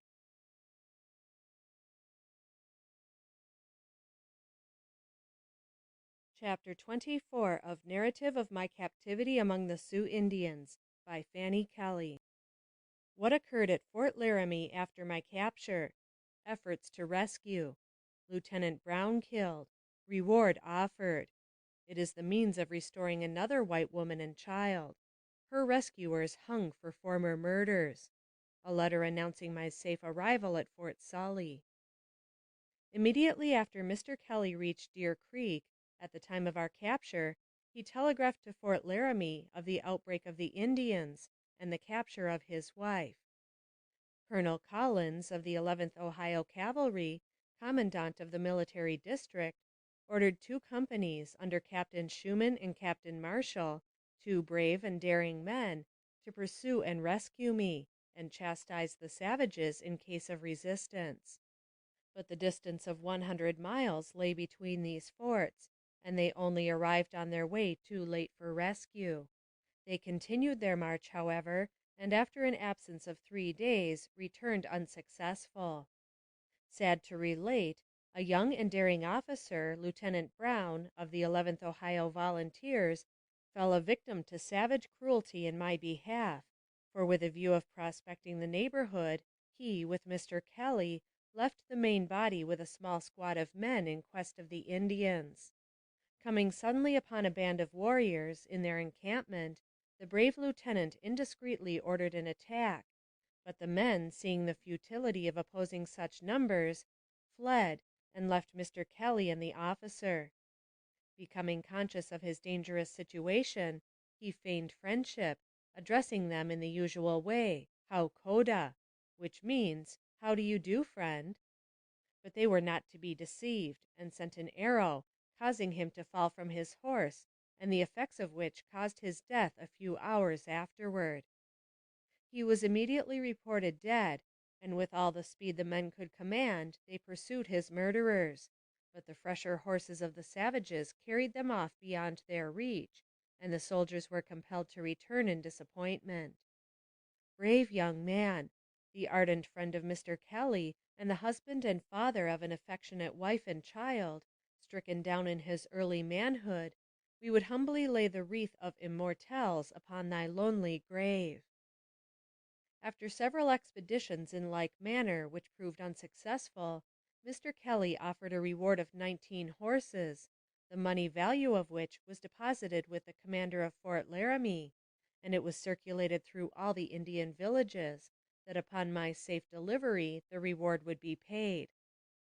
Every effort possible was made by my husband and his brothers to procure my rescue or ransom.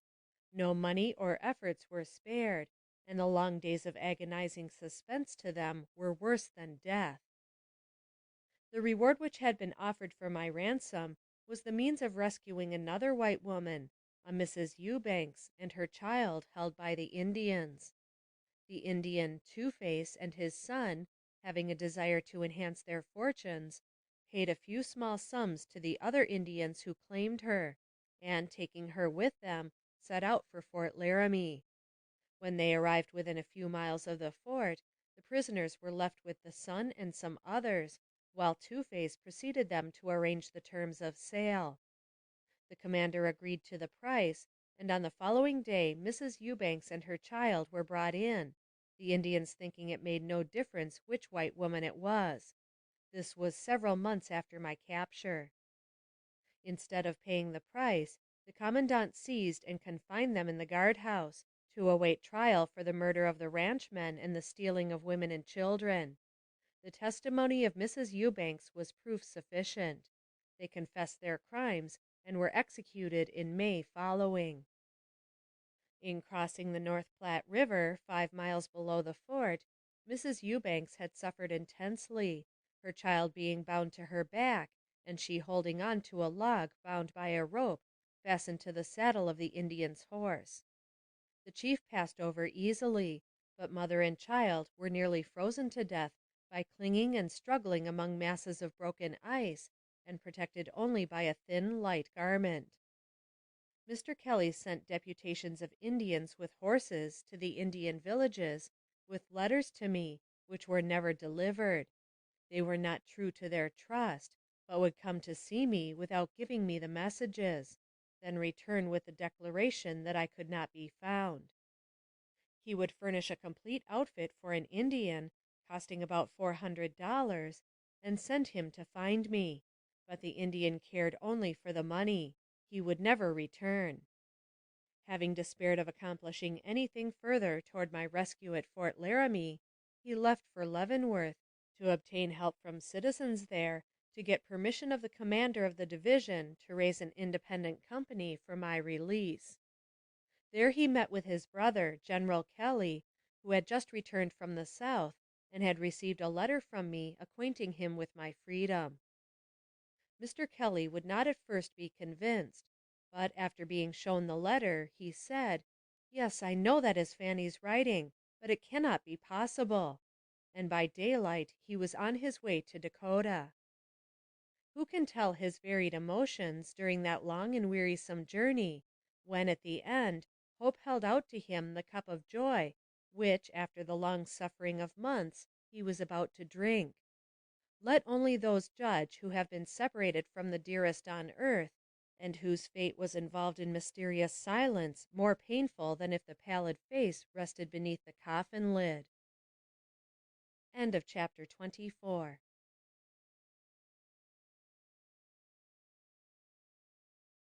Chapter 25 of Narrative of My Captivity Among the Sioux Indians by Fanny Kelly. Supper in honor of our reunion.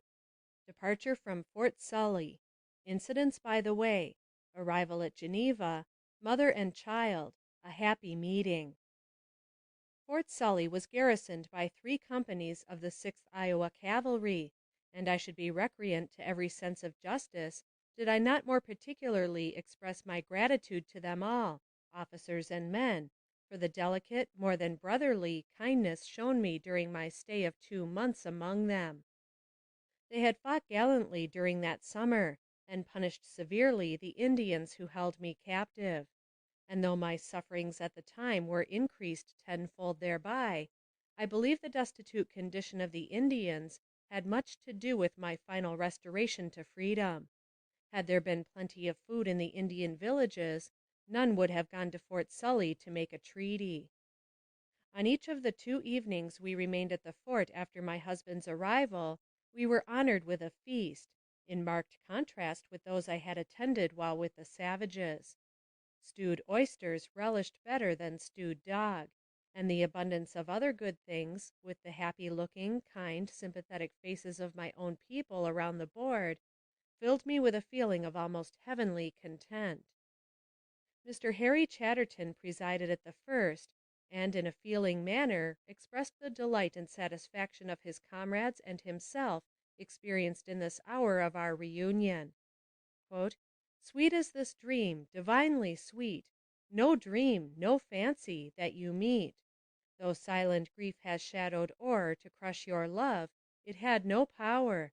Though long divided, you've met once more to tell your toils and troubles o'er. Renew the pledge of other days, and walk in sweet and pleasant ways. May the good Father of mercies ever protect and bless you. May the sun of happiness to brightly shine upon you, and may it never again be dimmed by stern misfortune, is the earnest and heartfelt wish of every person in this fort today." With deep emotion these words were spoken, and we felt convinced they were from the innermost depths of the heart. How many affectionate, generous natures are among us, whom we can never appreciate until some heavy cloud drops down upon us, and they, with their cheerful words and kind acts, assist us to rise, and in hours of joy they are ready to grasp us by the hand and welcome us to happiness. Anxious for a reunion with our friends, and to be once more with my dear mother, we bade farewell to those who had shown us so much kindness and attention, and commenced our journey at daylight, to prevent the Indians, many of whom remained about the fort, knowing of my departure, as I was in constant dread of recapture. Fort Sully is on the Missouri River, 300 miles from Sioux City, by land, which distance we traveled in an ambulance. At all the military posts, stations, and towns through which we passed, all, military and civilians, seemed to vie with each other in kindness and attention. Those living in frontier towns know what the nature of the Indian is, and could most heartily sympathize with one who had suffered from captivity among them. At Yankton I received particularly kind attention from Mrs. Ashe, of the Ashe Hotel, who also gave me the information, elsewhere written, of the fate of Mrs. Dooley and Mrs. Wright. Here also I met a number of the 6th Iowa Cavalry, to which gallant regiment I was under so great obligation. Dr. Bardwell, a surgeon of that regiment, who was at Fort Sully at the time the Blackfeet came in to make a treaty, and were sent off after me, and who, I had previously been informed, was active in measures tending to my release, was stationed at Yankton, and manifested the kindness of his heart in many ways. At Sioux City, Council Bluffs, and St. Joe, crowds of visitors flocked to see the white woman who had been a captive with the Indians, and I was compelled to answer many questions. From St. Joe we made all haste for Leavenworth, Kansas, where I was received by friends and relatives as one risen from the dead. At last we reached our old home in Geneva, the home from which we had departed but a few months before, lured to new fields by the brightest hopes of future prosperity. Alas, what disappointments had fallen to our lot! But soon I was clasped in my dear mother's arms, and all my sorrows were swallowed up in the joy of that reunion. On the morning of our departure for the plains, she said, while tears of sorrow filled her eyes, that she felt as though it was our final farewell. Her fears were agonizing on my behalf. She seemed to have a presentiment of evil. A dark, portentous cloud hung over my head, she felt, and would burst upon me and scatter dismay and grief, which too well was realized in the days that followed. I endeavored to cheer her with hope, and smilingly assured her that, as soon as the Pacific Railroad was completed, I should visit my home and her, and, though many miles might separate us, we still would be one in heart, and the facilities for traveling were becoming so easy and rapid we could not be separated for any great length of time. But her sad heart refused to be comforted. A mother's unchanging love, stronger than death, faithful under every circumstance, and clinging with tenacity to the child of her affection, could not part with me without a pang of anguish, which was increased tenfold when the news of my capture reached her. Gradually she sank under this heavy affliction. Health rapidly gave way, and for 3 long months she lay helpless, moaning and bewailing the loss of her children. For scarcely had she aroused from the terrible stupor and grief which the news of my brother's death from poison, while a soldier in the Union army, had plunged her, when this new and awful sorrow came like a whirlwind upon her fainting spirit. But God is good. In his great mercy he spared us both to meet once more, and a letter from my hand, telling her of my safety, reached her in due time, and in each other's fond embrace we were once more folded. Oh, happy hour! Methinks the angels smiled in their celestial abodes when they witnessed that dear mother's joy. The reader naturally supposes that here my narrative ought to end, that, restored to husband, mother, and friends, my season of sorrow must be over. But not so. Other trials were in store for me, and, even fortified as I was by past tribulation, I sank almost despairingly under their affliction. Nor was I yet done with the Indians. Anxious to again establish a home, we left Geneva, went to Shawneetown, where we prospered. But better prospects offering farther west, we went to Ellsworth, a new town just staked out on the western line of Kansas. I was the first woman who located there. We lived in our wagon for a time, then built a hotel, and were prospering, when fears of the Indians again harassed us. The troops at Fort Harker, 4 miles east of Ellsworth, had been out, under General Hancock, in pursuit of the Indians, to punish them for murders and depredations committed along the line of the Pacific Railroad, and coming upon an Indian camp, destroyed it, inflicting a severe chastisement. This we knew would so exasperate the Indians as to render the situation of the exposed settlements one of great danger, and after my experience, a terrible dread of again falling into their hands intensified my apprehensions for our safety. The scouts, Jack Harvey and Wild Bill, were constantly on the lookout, and eagerly would we look toward the hills for anyone who could give us news, and gather around them when they came from the front, with anxious faces and listening ears. Meantime, the population of Ellsworth had rapidly increased, and military companies were formed for protection. Thus we lived in a continual state of alarm, until at last one night the signal was given that the Indians were approaching, when every man flew to his post, and the women and children fled to the places of refuge that had been prepared for them, an iron-clad house and a dugout or place underground. I fled to the latter place, where about 50 altogether had congregated, and among them were 3 young men who were the sole survivors of a large family, father, mother, and 2 sisters, murdered and horribly mutilated in the Minnesota massacres. The Indians were repulsed, but they continued to harass us and threaten the town, so that it became necessary to apply for military protection.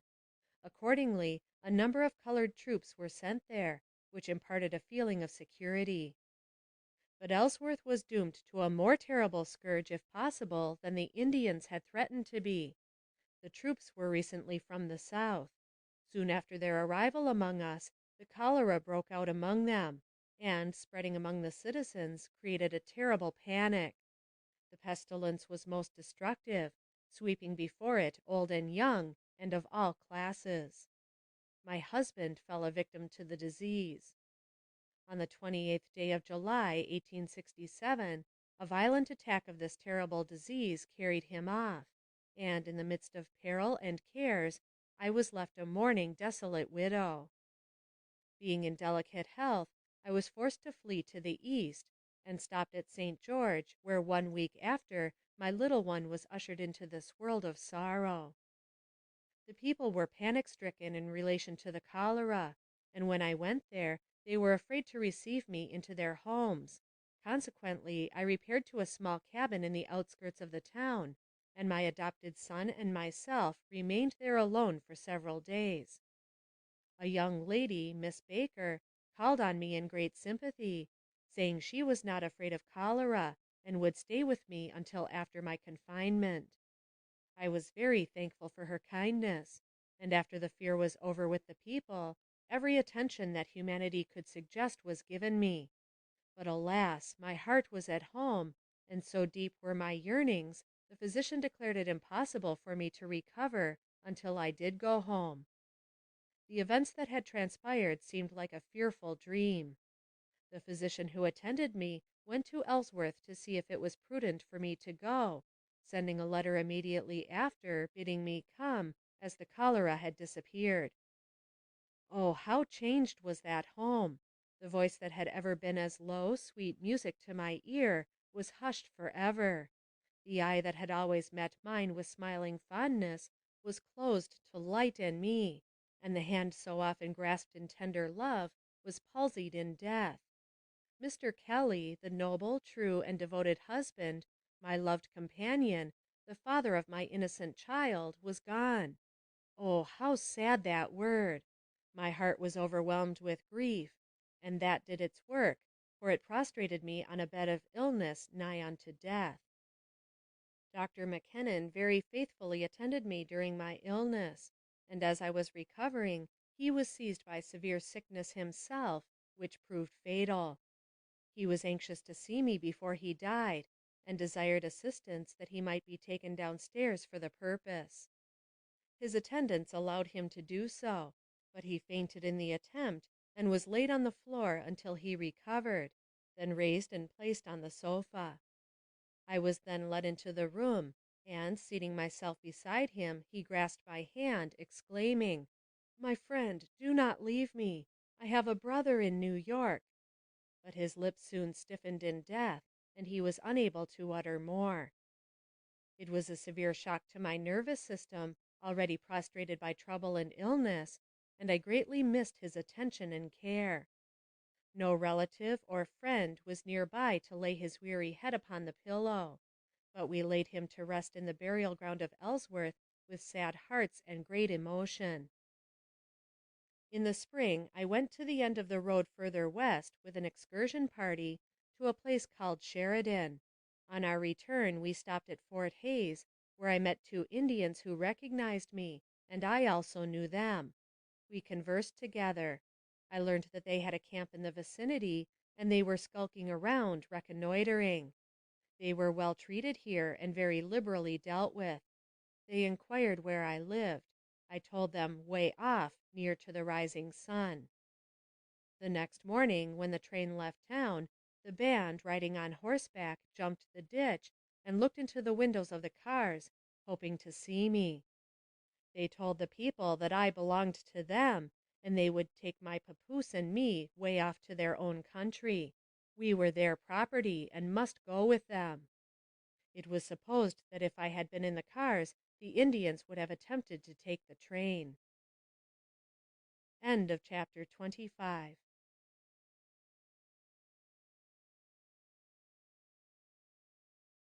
Chapter 26 of Narrative of My Captivity Among the Sioux Indians by Fanny Kelly. Elizabeth Blackwell. Mormon Home. A Brutal Father. The mother and daughters flee to the mountains. Death of the mother and sisters from exposure. Elizabeth saved by an Indian. A white woman tortured. Rescued children. The Box family. Capture of Mrs. Blynn. Some few weeks after the events just related, I received a note from a stranger, requesting me to call on her at the dwelling of a hunter where she was stopping. Her name was Elizabeth Blackwell, and emigrated with her parents from England, who became proselytes of the ruling prophet of Salt Lake City, where they remained until Elizabeth's father took another wife. This created trouble. Words ensued, soon followed by blows, and Elizabeth, in endeavoring to protect her mother, was struck by her brute of a father with a knife, and one of her eyes destroyed.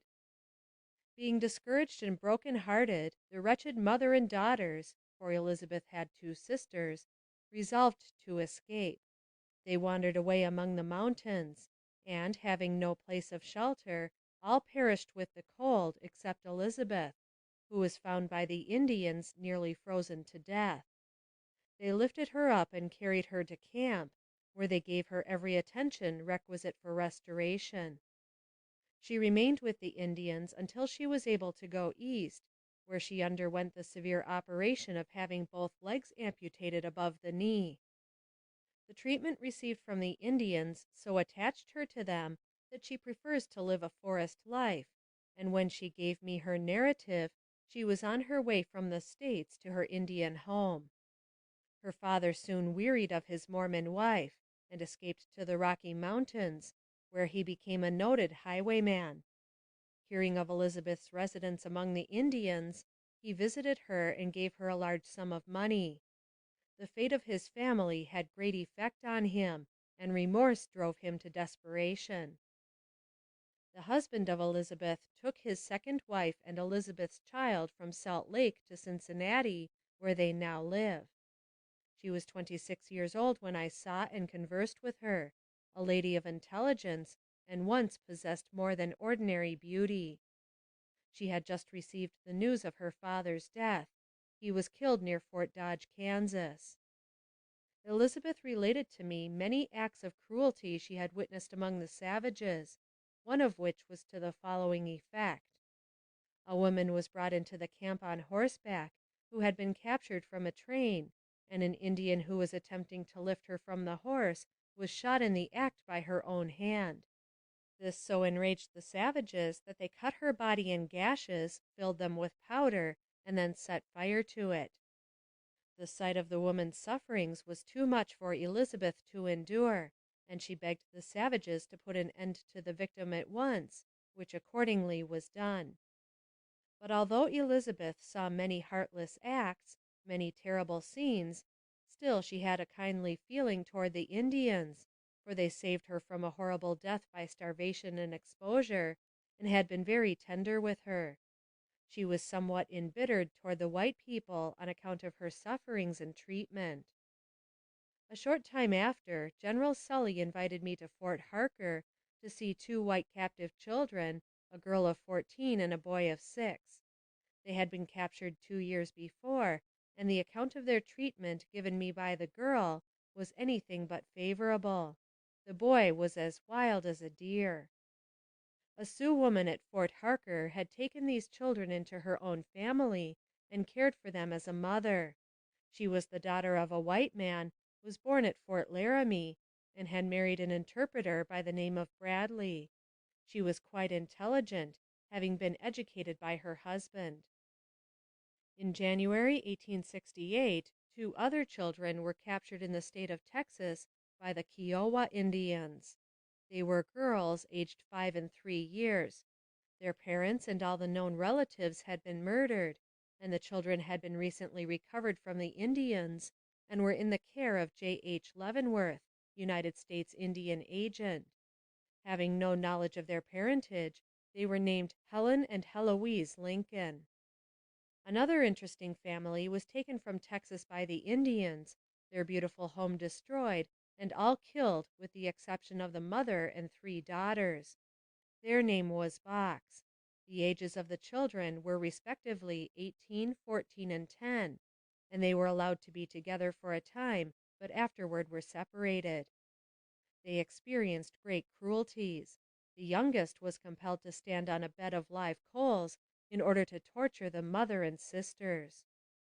Lieutenant Hesselberger, the noble and brave officer whose name will live forever in the hearts of the captives he rescued, heard of this family, and, with a party of his brave men, went immediately to the Indian village and offered a reward for the captives, which at first was declined, but he at length succeeded in purchasing the mother and 1 girl. He afterward procured the release of the others. Lieutenant Hesselberger braved death in so doing, and his only reward is the undying gratitude of those who owe their lives to his self-sacrificing, humane devotion and courage. In the fall of 1868, the Indians commenced depredations on the frontier of Kansas, and after many serious outbreaks, destroying homes and murdering settlers, the governor issued a call for volunteers to assist General Sheridan in protecting the settlers and punishing the Indians. Among those who volunteered was my youngest brother and many of my old schoolmates and friends from Geneva, who related to me the following incidents, which are fully substantiated by General Sheridan and others. Mrs. Morgan, an accomplished and beautiful bride, and Miss White, an educated young lady, were both taken from their homes by the Indians. They were living on the Republican River. During their captivity, they suffered much from the inclemency of the weather, and it was March before they were released by General Sheridan. The troops, the Kansas boys, were all winter among the mountains, endeavoring to protect the frontier. They suffered great privation, being obliged sometimes to live on the meat of mules, and often needing food. All honor to these self-sacrificing men who braved the cold and hunger of the mountains to protect the settlers on the frontier. A Mrs. Blinn, whose maiden name was Harrington, of Franklin County, Kansas, who was married at the age of 19 and started with her young husband for the Pacific coast, was taken prisoner by the Indians and suffered terrible brutality. About that time, the savages had become troublesome on the plains, attacking every wagon train, killing men and capturing women. But the train in which Mr. Blinn and his wife traveled was supposed to be very strong and able to repel any attack made upon them, should there be any such trouble. Mrs. Blinn had a presentiment of evil, of the fate of their unfortunate company and her own dark impending destiny, in a dream, the realization of which proved too true. When she related her dream to her husband, he tried to laugh away her superstitious fears and prevent its impression on her mind. It was not many days after that a large number of warriors of the Sioux tribe were seen in the distance, and the people of the train arranged themselves in a shape for attack. The Indians, seeing this preparation, and fearing a powerful resistance, fired a few shots, and, with yells of rage and disappointment, went off. Within the succeeding days the travelers saw Indians, but they did not come near enough to make trouble. Confident of no disturbance or hindrance to their journey, the happy emigrants journeyed on fearless, comparatively, of the redskins, and boasting of their power. But the evil hour at last approached. When the column had reached Sand Creek, and was in the act of crossing, suddenly the wild yells of Indians fell upon their ears, and soon a band of Cheyennes charged down upon them. 2 wagons had already got into the stream, and instead of hastening the others across, and thus putting the creek between themselves and their pursuers, the whites drove the 2 back out of the water, and, entangled in the others, threw everything in confusion. This confusion is just what the Indians like, and they began whooping, shouting, and firing furiously in order to cause a stampede of the livestock. In 5 minutes all was accomplished. All the animals, except those well fastened to the wagons, were dashing over the prairie. The Indians then circled around and fired a volley of bullets and arrows. Mr. Blinn was killed at the second fire, while standing before the wagon in which were his wife and child. "God help them," was all he said, as, firing his rifle at the Indians for the last time, he sank down dead. The men returned the fire for a while, then fled, leaving their wounded, all their wagons, and the women and children in the hands of the relentless victors. Santana, who led the band, sprang in first, followed by his braves, whom he ordered to let the cowardly palefaces run away without pursuit. The dead and wounded were scalped, and the women and children taken captive. All were treated with brutal conduct, and, having secured all the plunder they could, the savages set fire to every wagon, and, with the horses they had taken from the train, set out in the direction of their villages. Mrs. Blinn's child, Willie, 2 years old, cried very much, which so enraged Santana that he seized him by the heels and was ready to dash out his brains, But the poor mother, in her agony, sprang forward, caught the child, and fought so bravely with the infuriated murderer that he laughed and told her to keep it, for he feared she would fret if he killed it. Mounted on a pony, her child in her arms, she endeavored to please her savage captor by appearing satisfied, dwelling on the hope that some event would occur whereby she might be rescued and restored to her friends. It was for her darling child that she endeavored to keep up her heart and resolve to live. When they arrived at Santana's village, Mrs. Blynn was left alone of all the 7 who were taken. Group after group dropped away from the main body, taking with them the women whom they had prisoners. Her hardships soon commenced.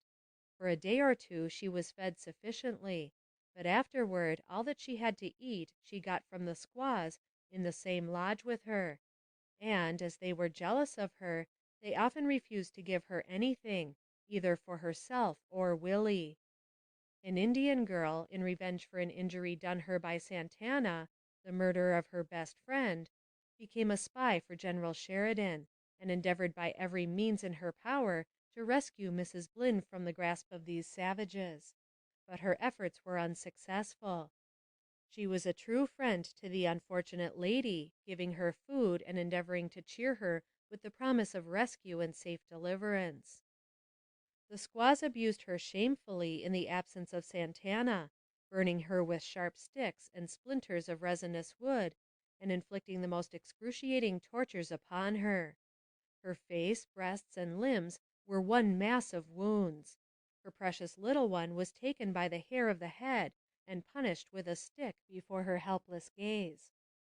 Mrs. Blynn, the captive, previous to this torture, had written a letter to the general commanding the department, whoever he might be, and sent it by the Indian girl. We insert a copy of this letter, which is sufficient to draw tears from the eye of anyone who may read it. Kiowa Village, on the Washita River, Saturday, November 7, 1868. Kind friend, whoever you may be, if you will only buy us from the Indians with ponies or anything, and let me come and stay with you until I can get word to my friends, they will pay you well, and I will work for you also and do all I can for you. If it is not too far to this village, and you are not afraid to come, I pray you will try. The Indians tell me, as far as I can understand, they expect traders to come, to whom they will sell us. Can you find out by the bearer, and let me know if they are white men? If they are Mexicans, I am afraid they will sell us into slavery in Mexico.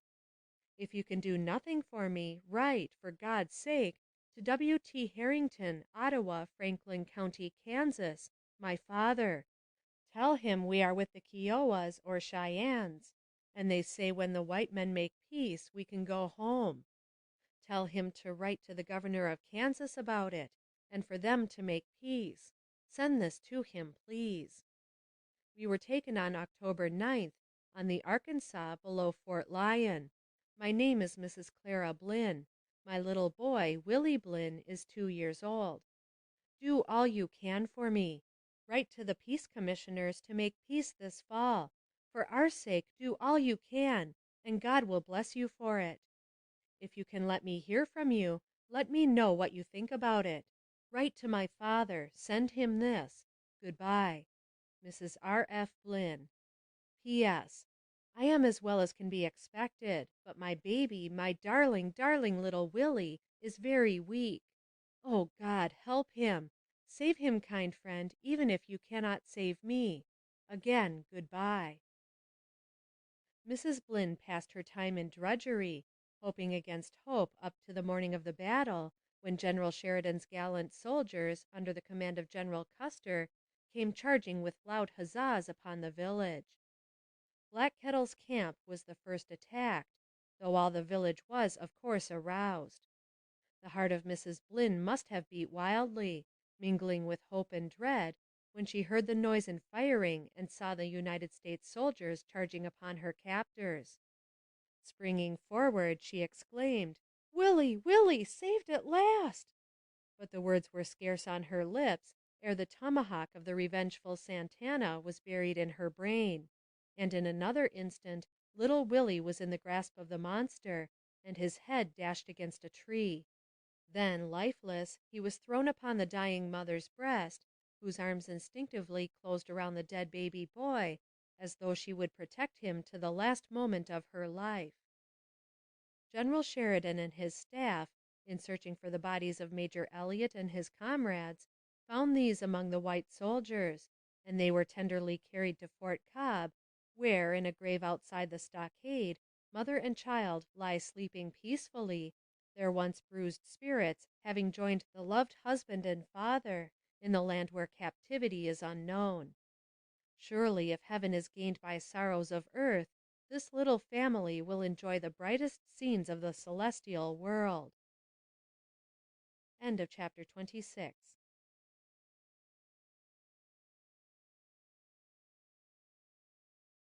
Chapter 27 of Narrative of My Captivity Among the Sioux Indians by Fanny Kelly. Moved to Wyoming. False friends.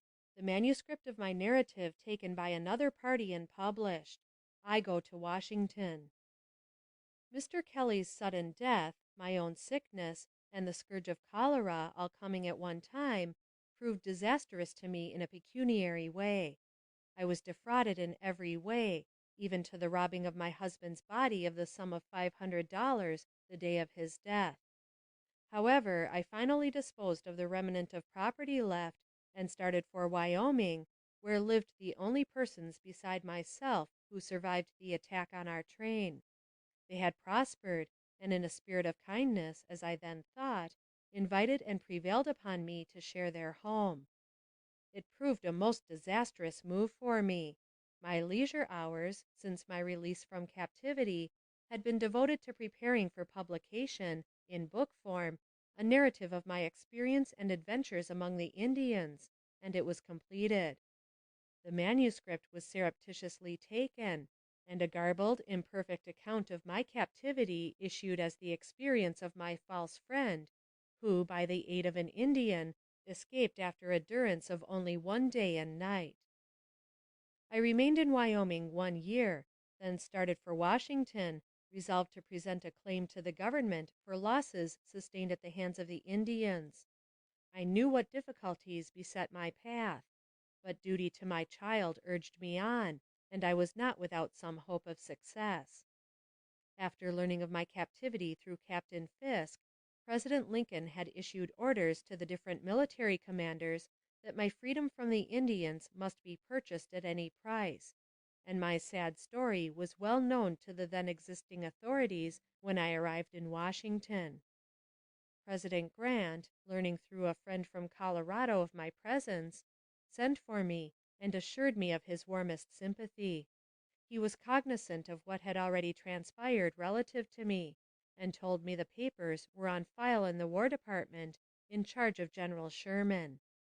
In presenting my claim, many difficulties had to be encountered, but members of Congress, realizing that some compensation was due me, and understanding the delay that would result from a direct application to the Indian Bureau, introduced a bill appropriating to me $5,000 for valuable services rendered the government in saving Captain Fisk's train from destruction, and by timely warning saving Fort Sully from pillage, and its garrison from being massacred. This was done without my having any knowledge of it until after the bill had passed both houses of Congress and become a law. During my stay in Washington, Red Cloud and a delegation of chiefs and head warriors from the different tribes of the Dakota or Sioux Nation arrived. They all recognized me as once having been with their people, and seemed quite rejoiced at the meeting. Some of the good Christian people of the city extended to the Indians, through me, an invitation to attend church one Sabbath, which I made known to Red Cloud, telling him of the great organ, the fine music they would hear, and of the desire the good people had to benefit their souls. Red Cloud replied with dignity that he did not have to go to the big house to talk to the Great Spirit. He could sit in his teepee or room, and the Great Spirit would listen. The Great Spirit was not where the big music was. No, he would not go. None of the Indians accepted the invitation, but some of the squaws went, escorted to the church in elegant carriages. But they soon left in disgust. The dazzling display of fine dresses, the beautiful church, and the big music, none of these had interest for them if unaccompanied by a feast. I attended several of the councils held with the Indians. At one of them, Red Cloud addressed Secretary Cox and Commissioner Parker in a lengthy speech on the subject of his grievances, in which he referred to me as follows. Pointing me out to the Secretary and Commissioner, he said, "Look at that woman. She was captured by Silverhorn's party. I wish you to pay her what her captors owe her. I am a man true to what I say, and want to keep my promise. I speak for all my nation. The Indians robbed that lady there, and through your influence I want her to be paid out of the first money due us." Placing his finger first upon the breast of the secretary and then of the commissioner, as if to add emphasis to what he was about to say, he added, "Pay her out of our money. Do not give the money into any but her own hands. Then the right one will get it." In one of my interviews with the chiefs, Red Cloud, Spotted Tail, and others desired me to get up a paper setting forth my claims against their people, and they would sign it. I accordingly made out a bill of items and presented it to them, with my affidavit and a statement setting forth the circumstances of capture and robbery, which was fully explained to them by their interpreter. This document the chiefs representing the different bands signed readily. It is inserted elsewhere with other documents corroborative of the truth of this narrative.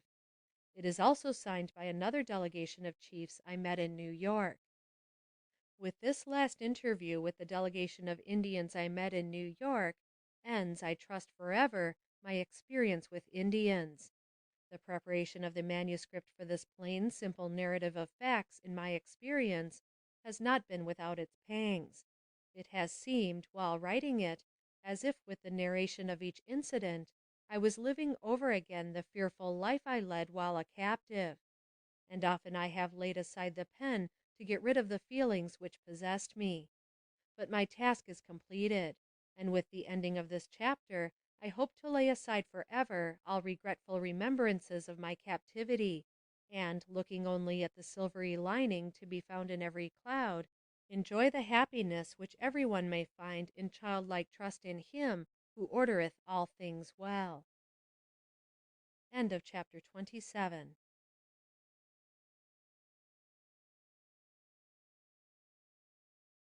Chapter 28 of Narrative of My Captivity Among the Sioux Indians by Fanny Kelly. General Sully's Expedition. During the summer of 1864, and while I was a prisoner with the Indians, an expedition composed of Iowa and Minnesota volunteers, with a few independent companies of Nebraska and Dakota men, with one company of friendly Indians of various tribes, started from Fort Sully in Dakota with a double purpose, under instructions from the War Department of escorting a large emigrant train safely through the Indian country on their way to Idaho, and, if possible, to inflict such punishment on the hostile bands they might meet as would make them willing to sue for peace. The expedition was commanded by General Alfred Sully of the United States Army, a brave, skillful officer and veteran Indian fighter, having spent the best part of 25 years' service on the frontier. He was a captain of infantry under General Harney in his memorable campaign of 1857, and was present at the Battle of Ash Hollow, where Harney surprised a large band of Indians, with their families, who were slaughtered indiscriminately, inflicting such punishment as made the name of General Harney a terror to the Indians, and at the same time brought upon his head the execration of thin-skinned philanthropists, who thought savages, the noble red men of their imagination, should be conquered only by the sugar-plum and rose-water policy. For many interesting particulars of this expedition, and its bearing upon some of the incidents of my captivity and final ransom, I am indebted to the correspondence of one who was a member of the expedition, written to his family during its progress. The first day's march carries the command to the Cheyenne River, where the topographical engineer, to whom I have referred, was killed. His fate was sad indeed. An officer in the regular army, he served with distinction in the South during the rebellion, participating in over 50 battles and passing through all without a wound. He was captured by the rebels, paroled, and sent to join General Sully's expedition to make a topographical survey of the country. Having faced danger on many a well-contested field, he held the Indian in utter contempt and roamed the country along the line of march with reckless indifference to danger. A short time before reaching the place where the command intended to go into camp, Captain Fielner started in advance, accompanied by only one man, a half-breed. Reaching the river, they dismounted, and were about fastening their horses to graze near a grove of wild plum trees, when 2 Indians stepped out, and one of them shot Captain Fielner, the ball from his rifle passing through both arms and the breast. The advance guard arriving soon after, word was sent back to General Sully, who ordered the company of Dakota Cavalry to deploy and occupy so much of the country as to make it impossible for the Indians to escape. This was done, and, closing toward a center, the 2 savages were found in a buffalo wallow, a depression in the ground made by the buffaloes, and forming a very good rifle pit. Being addressed in their own language, they refused to surrender and were shot. General Sully afterward had their heads cut off, and when the command left camp next morning, they graced 2 pointed stakes on the bank of the river, placed there as a warning to all straggling Indians.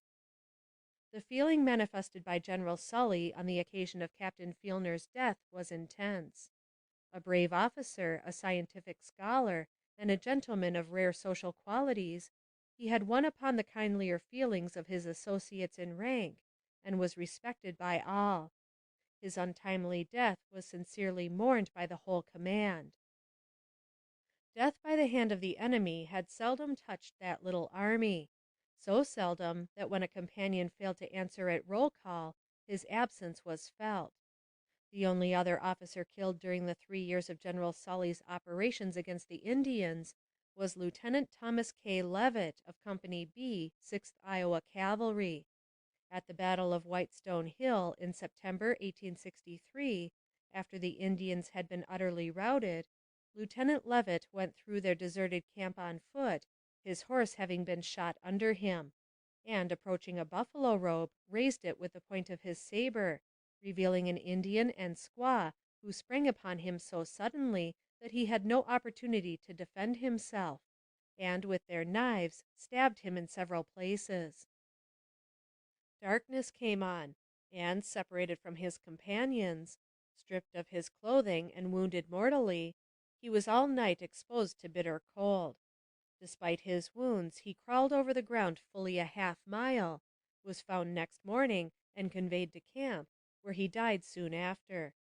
A young man of superior education, of a wealthy family, he relinquished a lucrative position in a bank and enlisted as a private, but was soon promoted to a lieutenancy, and at the time of his death was acting adjutant general on General Sully's staff. The emigrant train to be escorted by General Sully's command came across from Minnesota, and were met at a point on the Missouri River about 400 miles above Sioux City. Here the whole party crossed to the west bank of the Missouri, where they went into camp and remained long enough to recruit their jaded animals, preparatory to a long and fatiguing march into an almost unknown wilderness, jealously guarded by a savage foe. During this halt, Fort Rice, now one of the most important fortifications on the Missouri River, was built, and when the march was resumed, a considerable portion of the command was left to garrison it. Here also General Sully learned that all the tribes of the Sioux nation had congregated in the vicinity of Knife River, determined to resist his passage through their country, and confident that superior numbers would enable them to annihilate the whole expedition, and gain a rich booty in horses and goods, to say nothing of the hundreds of scalp locks they hoped to win as trophies of their prowess. About the middle of July the expedition took up its march westward, and after a few days reached Heart River. Meantime, information had been received from Indians employed as scouts that the enemy had gathered in strong force at a place called Takaakuta, or Deer Woods, about 80 miles to the northwest, and that distance out of the proposed route of the expedition. Accordingly, General Sully ordered the emigrant train and heavy army wagons corralled, rifle pits were dug, and as the emigrants were generally well armed, it was deemed necessary to leave only a small force of cavalry to protect them in case of attack. Putting the balance of the command in light marching order, leaving behind tents and all other articles not absolutely necessary, the little band of determined men started for the camp of the enemy. Although the Indians were aware of the contemplated attack, such was the celerity of General Sully's movements, he came within sight of their camp at least 24 hours sooner than they had thought it possible the distance could be accomplished, taking the Indians by surprise, they not having time, as is their custom, to remove their property and women and children beyond the reach of danger. I was present with this body of Indians when the white soldiers, my countrymen, came in sight. Alternating between hope and fear, my feelings can be better imagined than described. I hoped for deliverance, yet feared disaster and death to that little army. At 1 o'clock in the afternoon the fight commenced, and raged with great fury until night closed on the scene of conflict, leaving the whites masters of the field and in possession of the Indian camp. Early in the day, I, with the women and children and old men, and such property as could be gathered in our hasty flight, was sent off so as to be out of the way, not to impede the flight of the Indians in case of defeat. This was a terrible blow to the Indians. About 8,000 of them were gathered there, and their village, with all their property, except their horses and dogs, including all the stores of provisions they had gathered for the winter, were lost. Without shelter, without food, driven into a barren, desolate region, devoid of game, death from starvation seemed inevitable. Early next morning pursuit was commenced, but after a march of about 5 miles was abandoned, as the country beyond was impassable for cavalry. Returning to the scene of the previous day's battle, General Sully spent several hours in destroying the property abandoned by the Indians in their flight. Lodge poles were piled together and fired, and into the flames was cast furs, robes, tents, provisions, and everything that fell into the hands of the soldiers. That night the command camped about 6 miles from, but within sight of, the battleground, going into camp early in the afternoon. Picket guards were stationed on the hills, 3 at a post, and soon after the camp was thrown into commotion by the appearance of one of the guard dashing toward camp, at the full speed of his horse, with Indians in pursuit.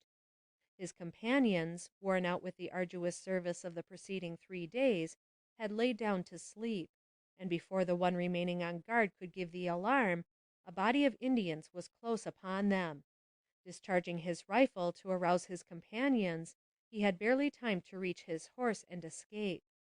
The bodies of the other 2 were found next day horribly mutilated, and that night, being within sight of the battleground, the firelight revealed the forms of a large body of savages dancing around the burning ruins of their own homes. Returning to Heart River, General Sully took the emigrants again in charge, and resumed the march toward Idaho. Traversing a country diversified and beautiful as the sun ever shone upon, presenting at every turn pictures of natural beauty such as no artist ever represented on canvas, the expedition at last struck the Mauvais Terre, or Bad Lands, a region of the most wildly desolate country conceivable. No pen of writer nor brush of painter can give faintest idea of its awful desolation. As the command halted upon the confines of this desert, the mind naturally reverted to political descriptions of the infernal regions reached in other days. The Bad Lands of Dakota extend from the confluence of the Yellowstone and Missouri rivers toward the southwest, a distance of about 100 miles, and are from 25 to 40 miles in width. The foot of white man had never trod these wilds before. The first day's march into this desert carried the expedition 10 miles only, consuming 10 hours of time and leaving the forces 4 miles from and within sight of the camp they left in the morning. On the 7th of August, the advance guard were attacked in the afternoon by a large party of Indians. After a toilsome march of many days, a valley in the wilderness was reached, presenting an opportunity for rest, and here the first vegetation was found for the famished horses. In this valley the troops camped.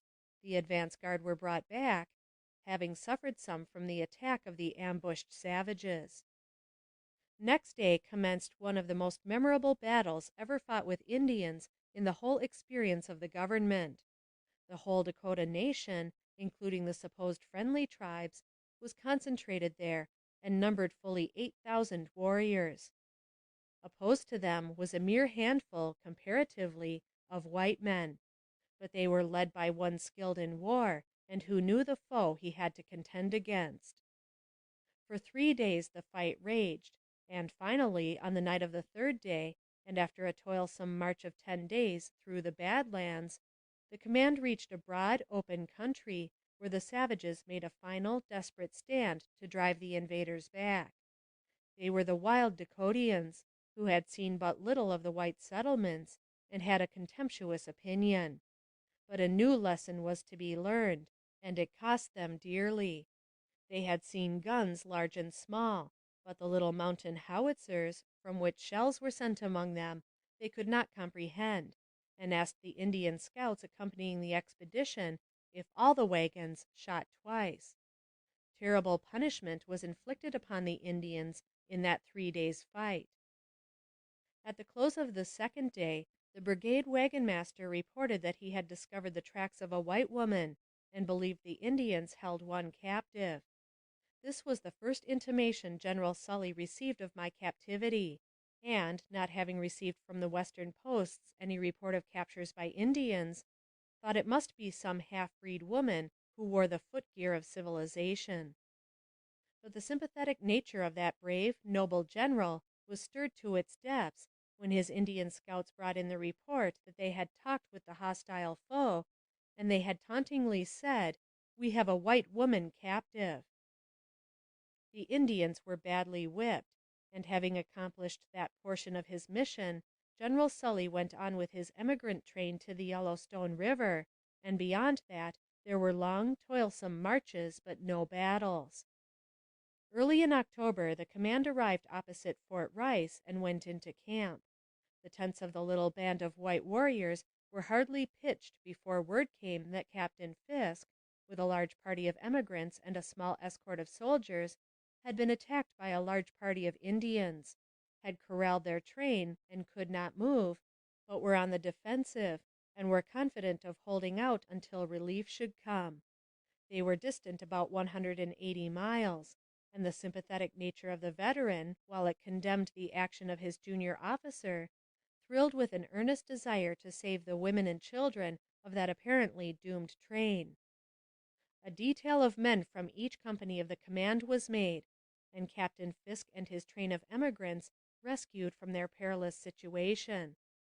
Here was received proof positive of the fact that a white woman was held captive by the Indians, and while every man would have been willing to risk his life for her rescue, and many applications were made to the general for permission to go out on expedition for that purpose, he had already adopted such measures as must secure her release.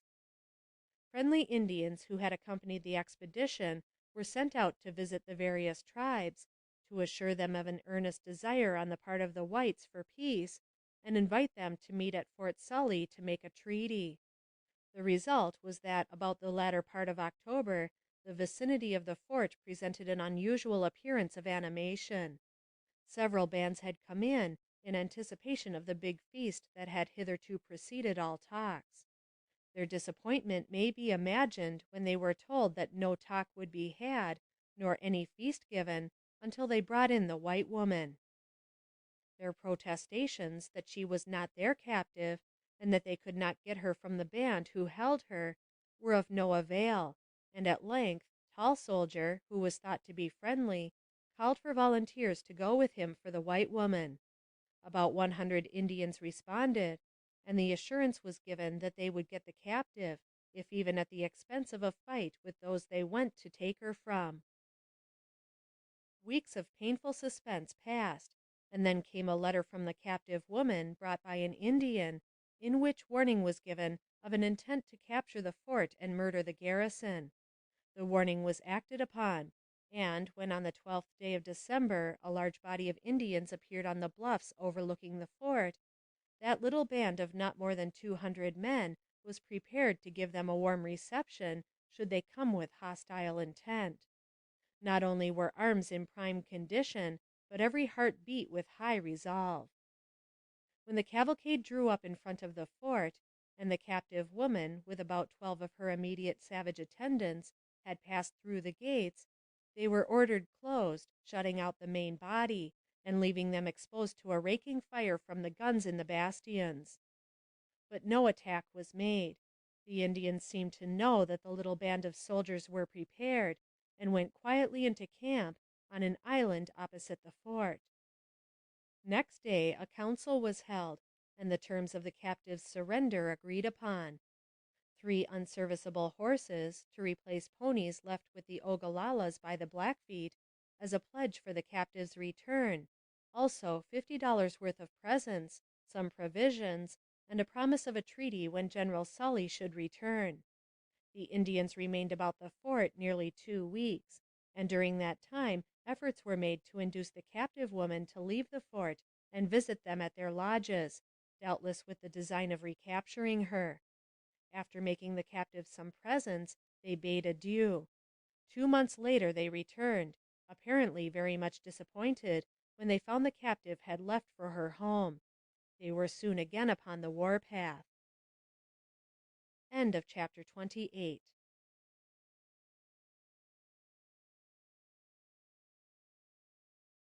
Section 29 of Narrative of My Captivity Among the Sioux Indians by Fanny Kelly. Dedicated to Mrs. Fanny Kelly, by a soldier. In early youth, far in the distant west, with gentle steps the fragrant fields you pressed. Then joy rebounded in thy youthful heart, nor thought of care or trouble bore no part.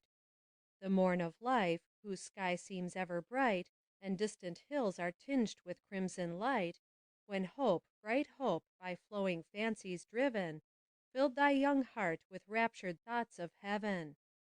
'Twas there, 'neath yonder glorious western sky, where noble forests wave their heads on high, and gentle zephyrs, filled with rich perfume, swept o'er vast prairies in undying bloom, and there, where silvery lakes and rippling streams go murmuring through the hills and valleys green, and birds sing gaily as they soar along, in gentle notes their ever welcome song.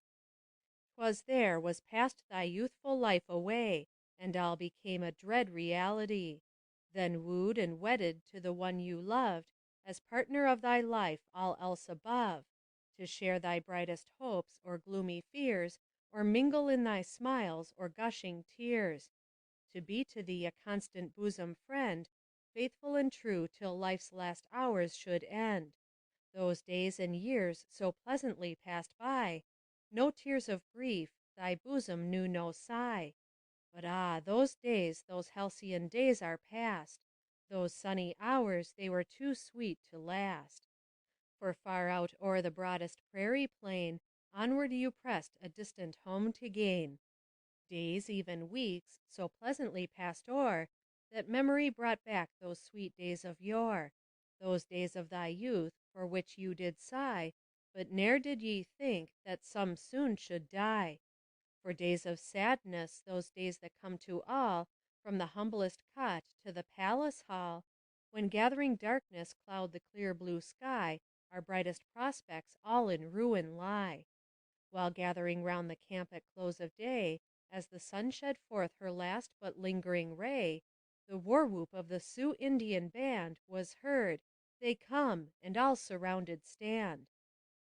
A moment more, and then around thee lay, as the dark smoke had cleared itself away, the lifeless forms of those in horror slain, and thou, alas, the only one remain.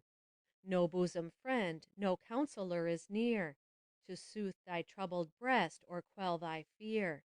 Those dearest by all earthly ties are fled, and you, a captive, stood among the dead. For months in bondage to this savage band, with none to rescue from his cruel hand, to rove with them o'er prairies far and wild, far from thy husband and thy murdered child.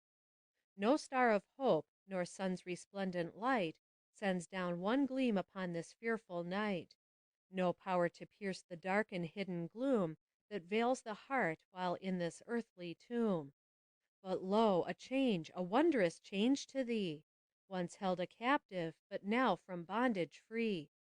The great Jehovah reigns, his arm is strong, he sets the captive free, though waiteth long, and turns the darkest hours of midnight gloom into the effulgent brightness of noon. W.S.V.H. Certificate of Indian Chiefs.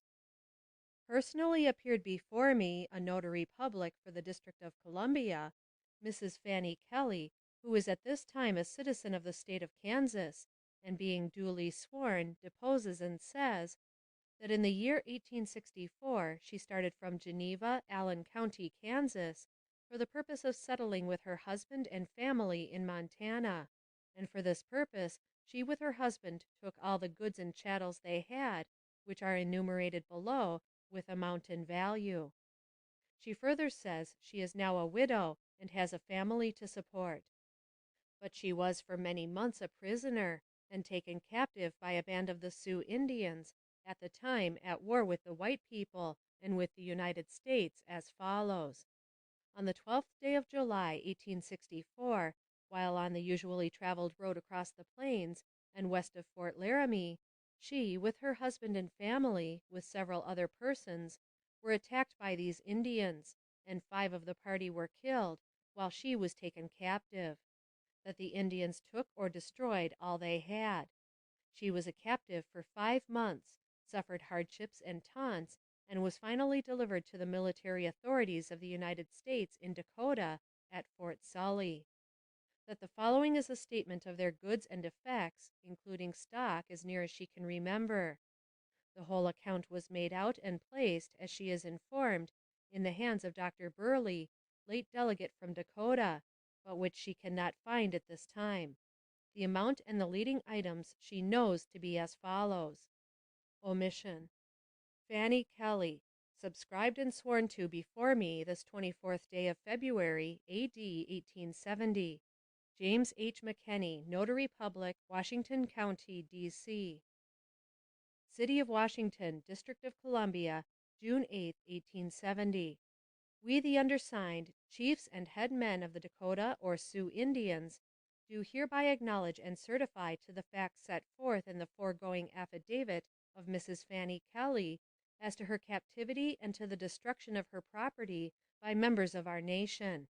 We acknowledge the justness of her claim against us for the loss of her goods, and desire that the same may be paid her out of any moneys now due our nation, or that may become due us by annuity or by any appropriation made by Congress. And we would respectfully request that the amount as set forth in the foregoing bill be paid to Mrs. Fanny Kelly by the Department, out of any funds that may now or hereafter belong to us. Spotted Tail, Chief of the Brule Sioux. Swift Bear, Chief of the Brule Sioux. Fast Bear, Warrior, Brule Sioux. Yellow Hair, Warrior, Brule Sioux. I certify that I was present when the above statement was signed by said Brule Sioux chiefs and warriors, and that the same was fully explained to them before they subscribed to same by the interpreter. Charles E. Guerrero, Sioux Interpreter. Washington, D.C., June 9, 1870. Witnessed by DeWitt C. Poole, Captain, U.S. Army, and Agent for Sioux Indians. Red Cloud, Red Dog, Rocky Bear, Long Wolf, Sword, Setting Bear, Little Bear, Yellow. I certify that I was present when the above statement was signed by the Ogallala chiefs and warriors, and that the same was fully explained to them before they subscribed to the same by the interpreter. John Richard. Witness, Jules Coffey. Washington, D.C., June 11, 1870. Little Swan, Pretty Bear, Black Tomahawk, Red Feather. I certify on honor that I was present when the above statement was signed by the said chiefs and warriors of the Minneconyon and South Arcs bands of Sioux Indians, and that the same was fully explained to them by Basil Clemens, interpreter. Witness F.D. Curtis. George M. Randall, Captain and Brevet Major, USA, Indian Agent. New York, July 14, 1870. Certified copies of my correspondence with Captain Fisk. Washington, D.C., January 13, 1865. L. Thomas, Adjutant General, USA, Washington, D.C. General, we made our start from Fort Ridgely, where I had received the kindest attentions and important favors from the officers in charge, on the afternoon of the 15th of July. The truce, a captive white woman. Soon there was a gathering of what appeared to be all the Indians about, on an eminence of prairie 1 mile away, and in full sight of the camp. There came from the crowd 3 unarmed warriors toward the train, holding up a white flag which they planted in the ground about 700 yards off, and then retired. This was an unexpected phase to the affair. While we were making extra preparations for war, there came a truce. I sent Mitchell, my brave and efficient officer of the guard, with 2 Sioux half-bred interpreters to ascertain the meaning of this overture. They found, on reaching the ground, a letter stuck in a stick, and directed to me. Without pausing to converse with the Indians, who were a few rods distant, my assistant returned to camp with the letter. That letter appeared to have been written by a white woman, a captive in the hands of the Indians, and read as follows. Makatunke says he will not fight wagons, for they have been fighting 2 days. They had many killed by the goods they brought into camp. They tell me what to write. I do not understand them. I was taken by them July 12. They say for the soldiers to give 40 head of cattle. Kahuta Lunka says he fights not, but they have been fighting. Be kind to them and try to free me for mercy's sake. I was taken by them July 12. Signed, Mrs. Kelly. Buy me if you can, and you will be satisfied. They have killed many whites. Help me if you can. Unkapapas, they put words in and I have to obey. They say for the wagons they are fighting for them to go on. But I fear the result of this battle. The Lord have mercy on you. Do not move. I replied to this letter as follows. Mrs. Kelly, if you are really a white woman captive in the hands of these Indians, I shall be glad to buy you and restore you to your friends, and if a few unarmed Indians will deliver you at the place where your letter was received, I will send there for them 3 good American horses, and take you to our camp. I cannot allow any party of Indians, few or many, to come to my train or camp while in this country. Tell them I shall move when I get ready, and halt as long as I think proper. I want no advice or favor from the Indians who attacked, but am prepared to fight them as long as they choose to make war. I do not in the least fear the result of this battle. Hoping that you may be handed to us at once for the offer I have made, I am truly, signed, James L. Fisk, Captain Commanding. The above letter was sent back by the Indian messenger, and we awaited the result. In the afternoon, we received the following reply. I am truly a white woman, and now in sight of your camp, but they will not let me go. They say they will not fight, but don't trust them. They say, how d'ye do? They say they want you to give them sugar, coffee, flour, gunpowder, but give them nothing till you can see me for yourself, but induce them taking me first. They want 4 wagons, and they will stop fighting. They want 40 cattle to eat. I have to write what they tell me. They want you to come here. You know better than that. His name Chatvanko, and the other's name Porcupine. Read to yourself. Some of them speak English. They say this is their ground. They say, go home and come back no more. The Fort Laramie soldiers have been after me, but they, the Indians, run so. And they say they want knives and axes and arrow iron to shoot buffalo. Tell them to wait and go to town, and they can get them. I would give them anything for liberty. Induce them to show me before you give anything. They are very anxious for you to move now. Do not, I implore you, for your life's sake. Fanny Kelly. My residence formerly Geneva, Allen County, Kansas. I returned by the Indian the following reply. Dear Madame, your second communication convinces me that you are what you profess to be, a captive white woman, and you may be assured that myself and my party are eager for release, but for the present I cannot accede to the demands or gratify the wants of your captors. We are sent on an important trust and mission by order of the great war chief at Washington, westward to the mountain region, with a small party of well-armed and determined men, feeling entirely capable of defending ourselves. But we are not a war party, and our train is not intended for war purposes. Powder and shot we have, but no presents for the hostile Indians. I am an officer of the government, but am not authorized by my instructions to give anything but destruction to Indians who try to stop me on my march. However, I will, for your release, give 3 of my own horses, some flour, sugar, and coffee, or a load of supplies. Tell the Indians to go back for the night, and tomorrow at noon, if they will send you with 5 men to deliver you to my soldiers on the mound we occupied today, their main body not to advance beyond their present position, I will hand over to them the horses and provisions, which they will be permitted to take away to their headquarters. Should there be occasion, the same opportunity for communicating will be granted tomorrow. The Great Spirit tells me that you will yet be safely returned to your friends, and that all wrongs that have been committed on the defenseless and innocent shall be avenged. In warmest sympathy, I am, Madame, James L. Fisk, Captain and AQM, USA. With high regard, I have the honor to be, yours very truly, James L. Fisk, Captain and AQM, Commanding Expedition. Adjutant General's Office, Washington, March 17, 1870. Official Extract. William Beach, Assistant Adjutant General. Statement of Lieutenant G.A. Hesselberger. Washington, D.C., February 16, 1870. To the Honorable James Harlan, Chairman, Committee of Indian Affairs, U.S. Senate. Sir, I have the honor to make the following statement in relation to the captivity and release of Mrs. Fanny Kelly. In the summer of 1864, an expedition under the command of General Alfred Sully, USA, started against the hostile Sioux in Dakota Territory, of which expedition I was a member, being then an officer, first lieutenant, in the 6th Iowa Volunteer Cavalry.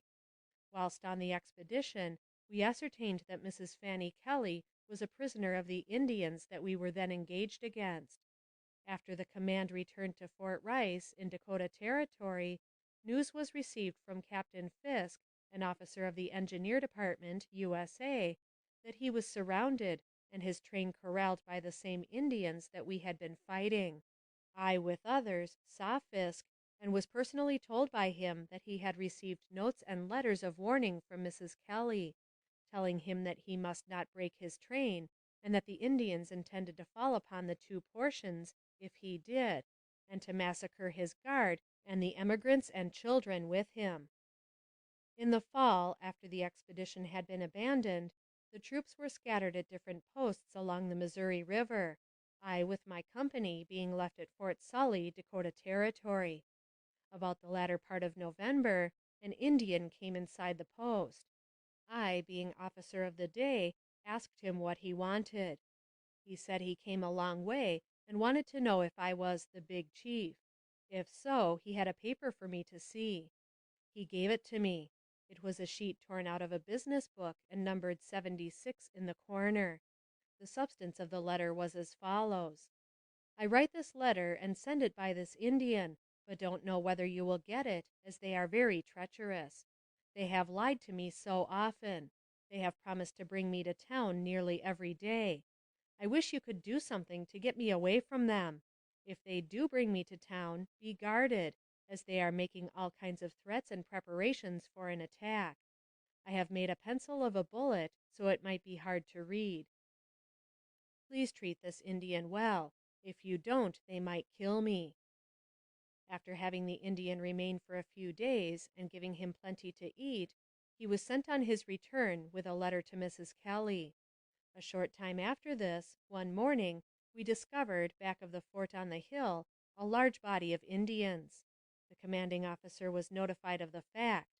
He immediately gave orders to prepare the fort for defense. Since the warning received from Mrs. Kelly, we had been unusually watchful of the Indians. The fort was poorly constructed, having been built by soldiers for winter quarters. The Indians were notified not to approach the fort, and only the chiefs, who numbered 10 or 12, were allowed to come inside the gates, bringing with them Mrs. Kelly, and when inside the fort the gates were immediately closed, shutting out the body of Indians, who numbered about 1,000 to 1,200. A bargain was made for her, and the articles agreed upon were delivered for her in exchange. I believe, and it was the opinion of others, that the advice and warning of Mrs. Kelly was very valuable to us, and was instrumental in putting us on our guard, and enabled us to ward off the threatened attack of the Indians. In my opinion, had the Indians attacked the fort, they could have captured it. The day that Mrs. Kelly was brought into the fort was one of the coldest I ever experienced, and she was very poorly clad, having scarcely anything to protect her person. Her limbs, hands, and face were terribly frozen, and she was put in the hospital at Fort Sully, where she remained for a long time, nearly 2 months, for treatment. Signed, G.A. Hesselberger, 1st Lieutenant, U.S. Army, Residence, Leavenworth City. Treasury Department, 2nd Auditor's Office, June 3, 1870. The foregoing is a correct copy of the statement of Lieutenant Hesselberger on file in this office. E.B. French. Statement of Officers and Members of the 6th Iowa Cavalry.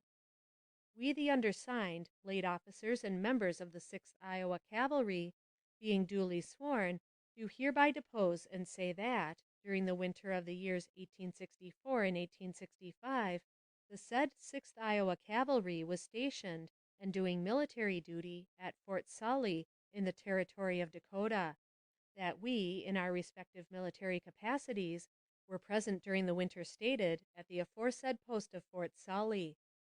Deponents further say that, on or about the 6th day of December, in the year 1864, an Indian appeared before the fort and signified to the officer of the day, Lieutenant G.A. Hesselberger, that he had something to communicate to those within the fort, and the said Indian was allowed to enter, and he presented to the commanding officer, Major A.E. House, of the regiment before stated, a note or letter, which letter we all thoroughly knew the purport of, and it was seen and read by blank.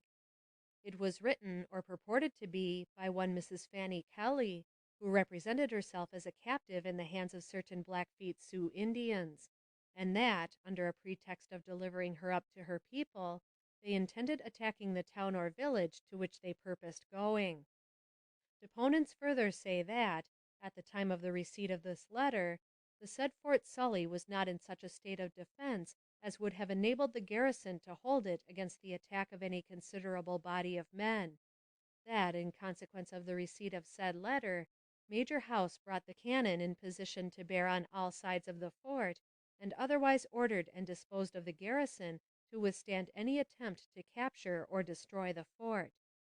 Deponents further say that, on or about the 9th day of December, the said Mrs. Fanny Kelly was brought in as a captive and delivered by the Indians to the commanding officer at Fort Sully, that the Indians came up to the fort painted in war paint, and singing their war songs, that as soon as Mrs. Kelly was within the gates of the fort, they were closed, and all the Indians, save those who had her directly in charge, were shut out from entrance into said fort.